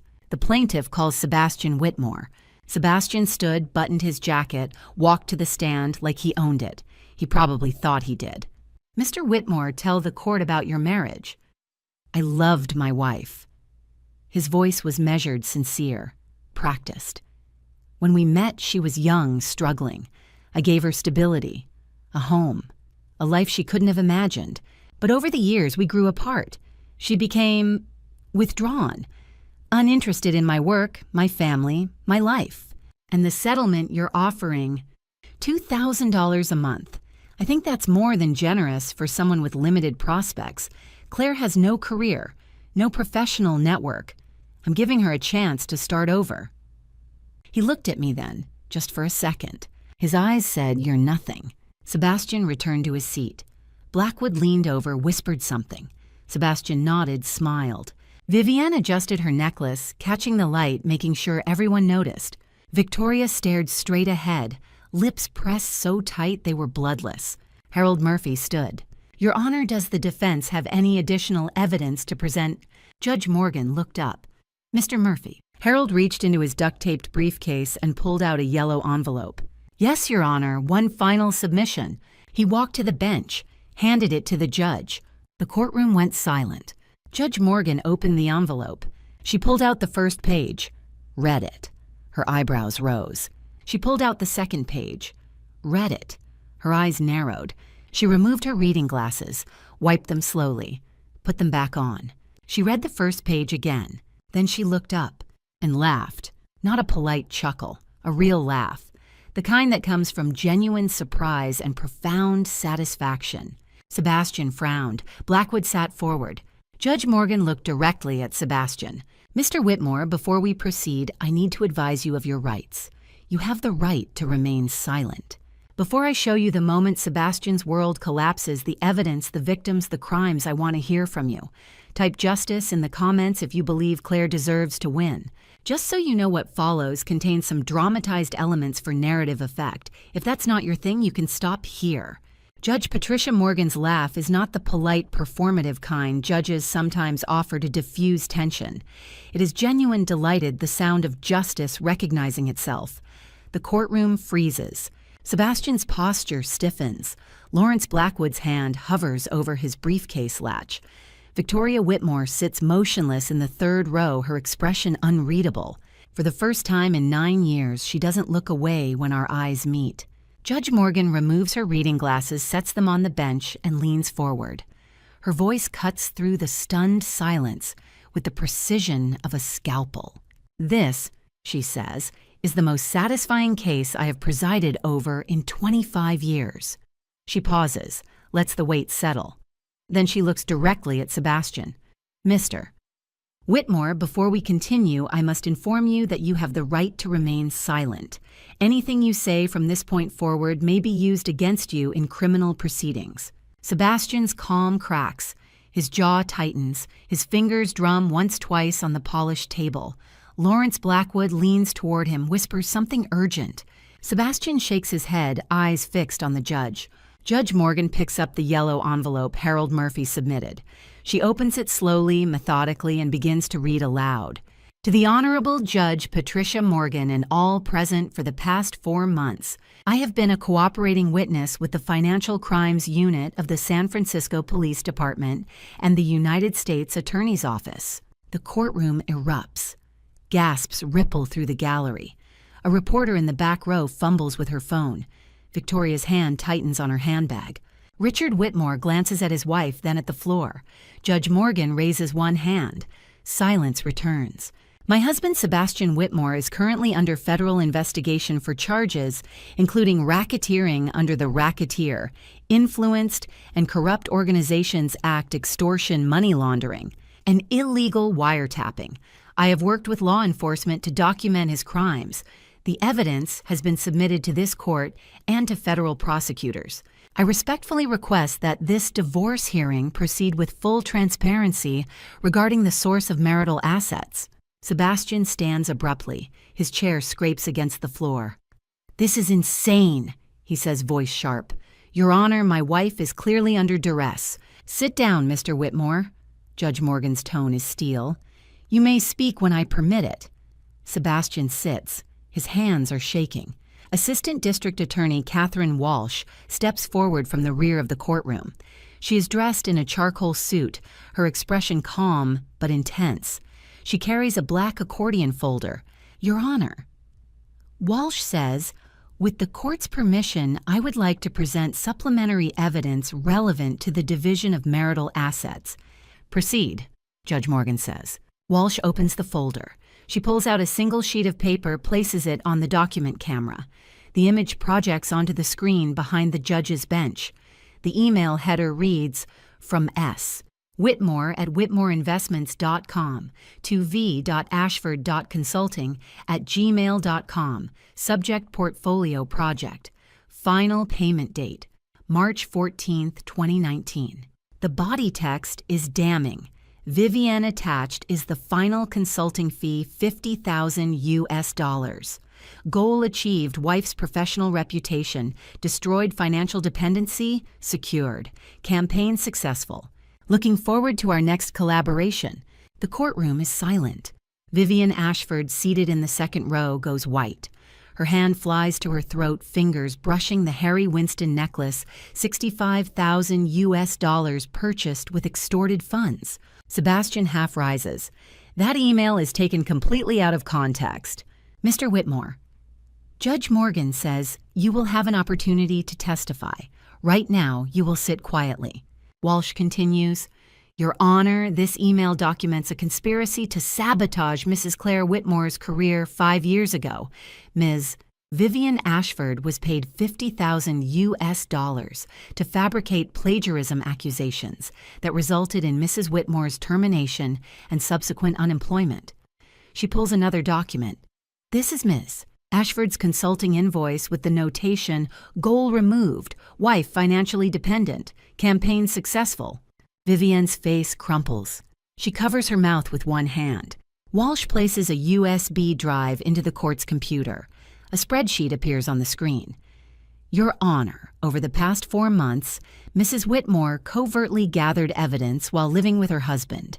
The totals are as follows: 412 audio recordings documenting criminal activity, 1,538 photographs including hidden camera images, ledger entries and screenshots of a Bitcoin wallet containing 12, $3 million and 23 video clips showing Mr. Whitmore installing covert surveillance cameras in luxury hotel presidential suites." The courtroom erupts again. Judge Morgan strikes her gavel twice.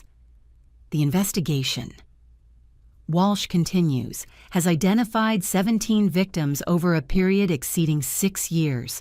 Mr. Whitmore used compromising footage obtained via illegal surveillance to extort payments ranging from $800,000 to $1.2 million per victim." She clicks a button. 3 audio files appear on the screen. She plays brief excerpts. The first is a senator voice distorted for anonymity. "Mr.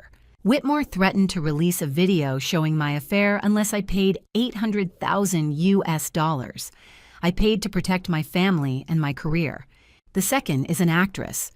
"He had footage of me using cocaine at a private party. He demanded $1.2 million. I paid to protect my film contracts." The third is a tech CEO. "Whitmore extorted $950,000 from my company by threatening to release internal communications that would have tanked our IPO." The silence in the courtroom is suffocating. Sebastian sits motionless, his face a mask of stone. Walsh closes the folder. "Your Honor, we have 3 victims present today who are willing to testify under oath. Additional victims have provided sealed depositions due to the sensitive nature of their cases." Judge Morgan nods. The court thanks these individuals for their courage. Lawrence Blackwood stands. His voice is strained. "Your Honor, these allegations are unproven. My client has not been charged with any crime." "Mr. Blackwood." Judge Morgan interrupts. "I am currently reviewing 412 audio recordings of your client committing federal felonies. The determination of admissibility will be made by the criminal court. However, for the purposes of this divorce proceeding, I am satisfied that the source of Mr. Whitmore's wealth is relevant to asset division." She looks at Sebastian. "Mr. Whitmore, do you wish to testify?" Sebastian stands slowly. His lawyer grabs his arm, whispers urgently. Sebastian shakes him off. Vivian Ashford rises from her seat, her face pale, her hands trembling. She takes one step toward the aisle. Ms. Ashford. Judge Morgan says sharply, "Sit down." Vivian freezes. "You have been named as a co-conspirator in this investigation," Judge Morgan continues. "You accepted $1.8 million in gifts purchased with funds obtained through extortion. You will remain seated until this hearing concludes." Vivian sinks back into her chair. Tears stream down her face. Her hand touches the necklace at her throat, evidence now, not jewelry. Sebastian stands at the defense table. His face is flushed. He looks at the judge, then at Claire. "Your Honor," he says, his voice rising, "I just learned that my wife is pregnant with my child. That changes everything. We can work this out." Lawrence Blackwood grabs his arm. "Sebastian, stop talking." But it's too late. The gallery erupts in shocked murmurs. Jessica, seated in the front row, grips the bench in front of her, her eyes wide. Judge Morgan raises an eyebrow. "Mr. Whitmore, are you attempting to use your wife's pregnancy to leverage sympathy in a federal racketeering investigation?" Sebastian's mouth opens, closes. No words come. I stand, slowly. Every eye in the courtroom turns toward me. I place both hands on the table in front of me. My belly, 5 months visible now beneath the loose navy dress I chose this morning, presses gently against the edge. I feel the baby flutter a tiny kick against my ribs. I look at Sebastian. His eyes are wide, desperate. For the first time in 9 years, I see fear in them. I don't say a word. I don't need to. Judge Morgan's voice breaks the silence. "Mrs. Whitmore, you may be seated. This court will recess for 30 minutes while I review the submitted evidence." I sit down. Harold Murphy leans toward me, whispers, "You did it." Behind me, I hear Jessica's quiet, fierce whisper, "Hell yes." Sebastian stands frozen at his table, staring at me at the evidence projected on the screen at the wreckage of his empire. The trap is closed, and he walked into it himself. The courtroom is silent. I can hear my own heartbeat steady and strong echoing in my chest. Judge Morgan sits at her bench, her reading glasses perched on her nose, as she reviews the evidence one final time. Sebastian stands at the defense table, his hands gripping the edge, as if it's the only thing keeping him upright. Lawrence Blackwood whispers urgently in his ear, but Sebastian doesn't respond. He is staring at me. I rise from my seat. Harold Murphy touches my arm briefly, a gesture of support, and then I step forward. Judge Morgan looks up, nods once, and I begin. "Your Honor." I say, my voice calm and clear, "My husband just stated that I am pregnant. That is correct. I am almost 6 months pregnant with his child." The courtroom is so quiet I can hear the air conditioning hum. I place one hand on my belly, a deliberate gesture. "And yes, Mr. Whitmore has known about this pregnancy for 6 weeks." Sebastian's face goes pale. Lawrence Blackwood's pen freezes mid-note. Judge Morgan leans forward, her expression sharpening. "Mrs. Whitmore, please continue."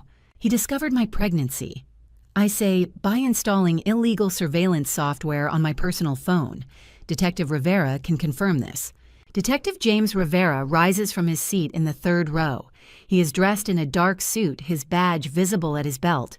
"Your Honor, the San Francisco Police Department's Digital Forensics Unit recovered military-grade spyware FinSpy from Mrs. Whitmore's phone. The software was installed approximately 6 months ago. It recorded her location, her calls, her text messages, and her internet searches. We traced the payment for the software $50,000 paid from Mr. Whitmore's offshore account." Judge Morgan's expression hardens. "Continue, Mrs. Whitmore." I turn to face Sebastian.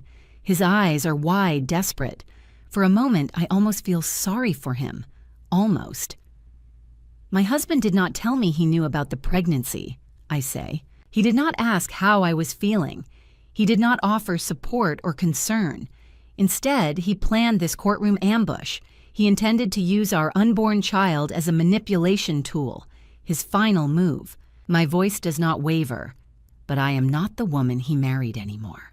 The woman he created, the one who asked permission to breathe. She died the day I discovered who he really was." I pause, let the words settle. "This child will carry the name Donovan, not Whitmore. It will not inherit a single dollar from a convicted felon. It will learn about honesty, integrity, and compassion, all the things Sebastian Whitmore does not possess.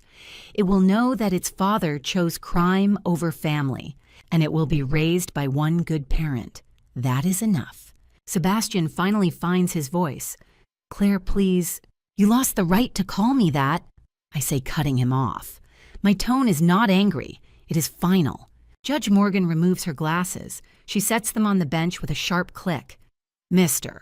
Whitmore," she says, her voice trembling with controlled fury, "I have presided over hundreds of cases in my career. I have seen theft, fraud, abuse. But what you have done tracking your pregnant wife to gain leverage in a divorce is among the most reprehensible acts I have witnessed in this courtroom." She opens the folder in front of her. "This court rules in favor of Mrs. Claire Donovan née Whitmore. The marriage is dissolved effective immediately." Lawrence Blackwood stands.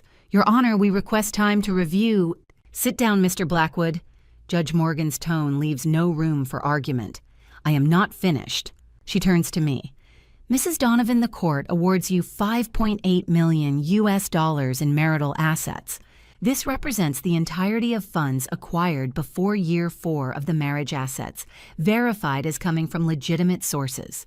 All remaining assets totaling approximately $14.7 million are hereby frozen pending federal criminal proceedings. Those funds will be forfeited to the United States government under the Racketeer Influenced and Corrupt Organizations Act." Assistant District Attorney Catherine Walsh rises. "Your Honor, if I may add, Mrs. Donovan qualifies for the IRS whistleblower reward under 26 U.S.C. Section 7623. Her evidence has enabled the recovery of $8 million in unpaid taxes and criminal proceeds. She is entitled to receive 15 to 30% of recovered funds. We estimate her reward at approximately $1.2 million to be paid within 18 months. I blink. The number doesn't register at first. 1.2 million, on top of 5.8 million, 7 million total. Financial security for my child, for my future, for the life I will build without Sebastian Whitmore." Judge Morgan nods. "Mrs. Donovan, the IRS will contact you directly. You have earned that reward." She turns back to Sebastian. "Mr. Whitmore, you are hereby ordered to have no contact with Mrs. Donovan or her unborn child. Any violation will result in immediate contempt charges." Sebastian's voice cracks. "Your Honor, that's my child." "Your child?" Judge Morgan interrupts. "Whom you spied on in utero, whom you plan to weaponize. No, Mr. Whitmore. You forfeited your parental rights the moment you chose surveillance over honesty." She strikes her gavel once. "This hearing is concluded." Detective Rivera steps forward, flanked by 2 uniformed officers. He pulls a folded document from his jacket. "Sebastian Whitmore." He says, his voice steady and formal. "You are under arrest for racketeering, extortion, money laundering, and violations of federal wiretapping statutes under the Electronic Communications Privacy Act." The metallic click of handcuffs echoes through the courtroom. Sebastian's wrists are bound behind his back. He turns to look at me one final time. His expression is not angry. It is broken. Lost. He opens his mouth as if to speak, but no words come. I do not smile. I do not gloat. I simply nod once in acknowledgement, nothing more. This is not about revenge. It is about justice. Vivian Ashford is escorted out by 2 federal agents. Her makeup is smeared, her red dress wrinkled. She does not look at me as she passes.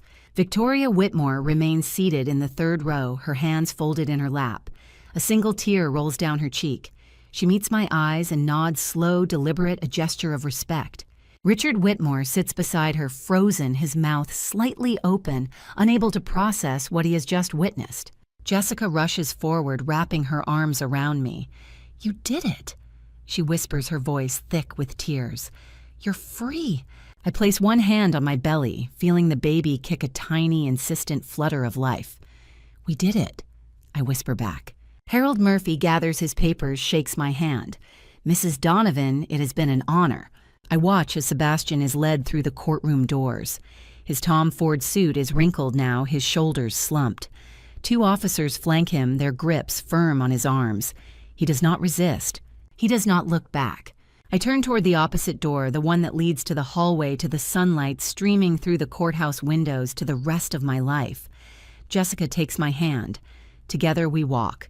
The air outside is cool and bright. November in San Francisco, crisp and clear.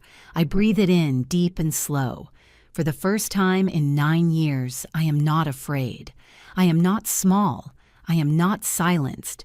I am free. Behind me, the courthouse doors close. The marble steps stretch down to the street where ordinary people walk, laugh, live their lives.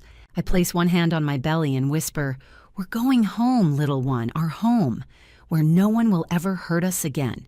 Jessica squeezes my hand. "Where to—" I smile, a real smile, the kind I haven't felt in years. "Forward," I say, "just forward." And together we walk down the courthouse steps toward the sunlight, toward the future I built with evidence, courage, and the quiet, relentless strength of a woman who refused to stay silent.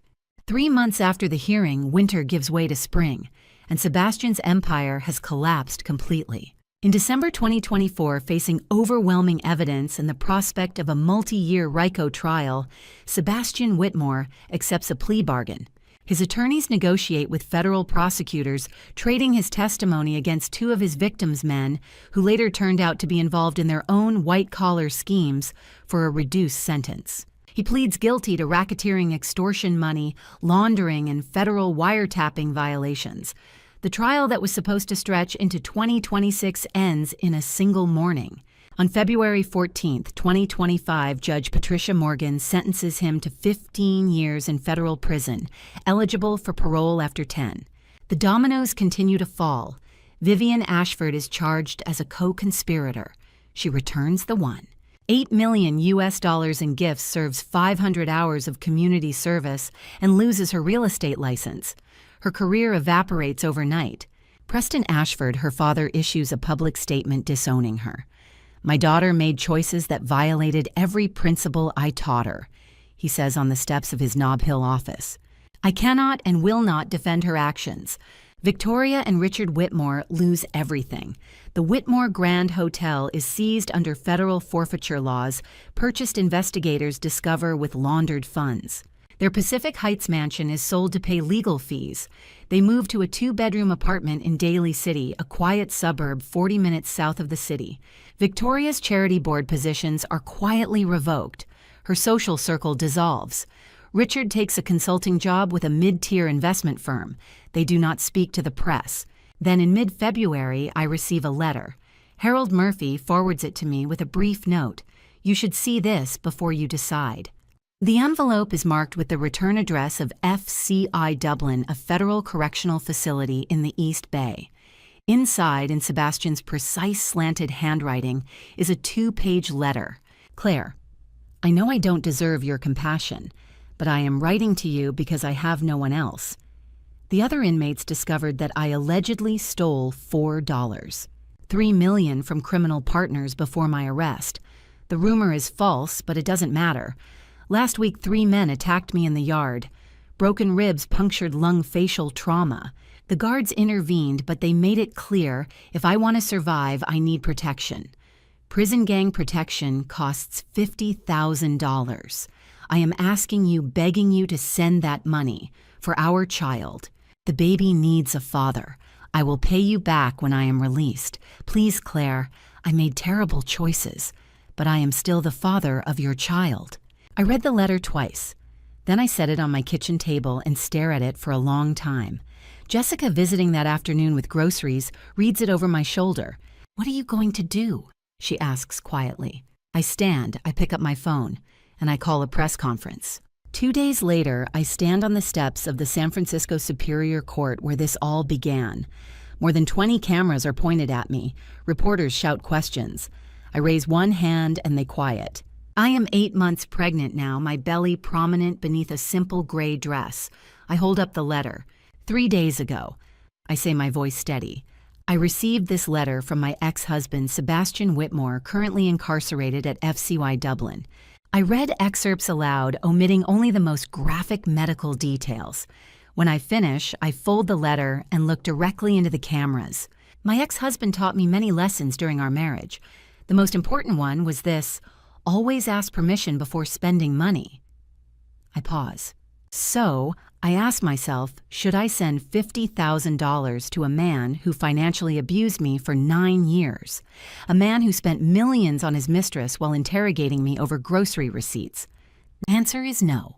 The reporters erupt. I raise my hand again. Mr. Whitmore made his choices. He chose crime over family, cruelty over compassion. Now he must live with the consequences. As for my child, I place one hand on my belly.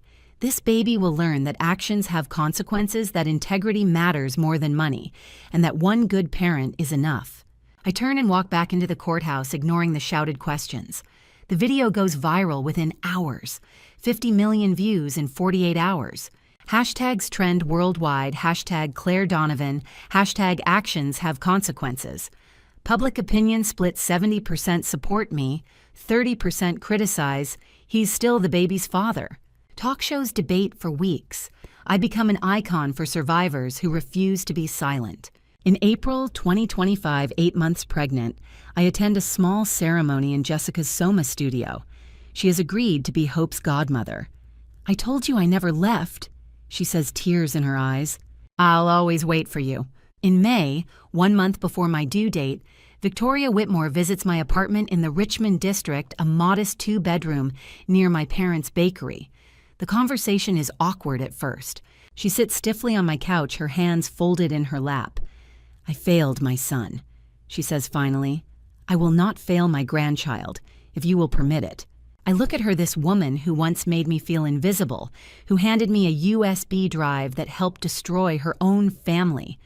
The baby will carry the name Donovan, I say, but you may be part of their life if you prove yourself worthy. Victoria nods. I will. On June 3rd, 2025, I give birth. A girl.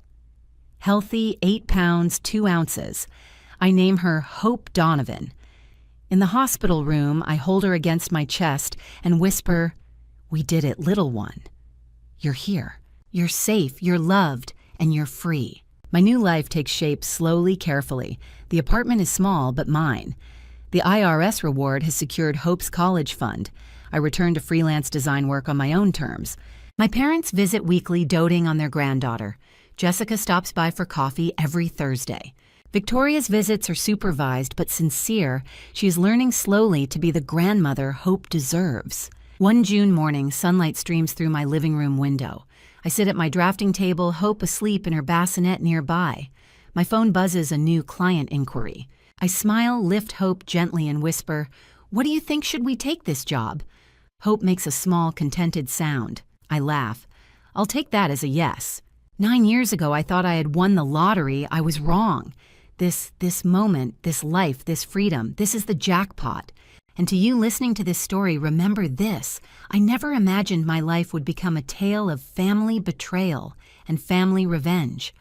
For 9 years, I prayed to God for strength to endure.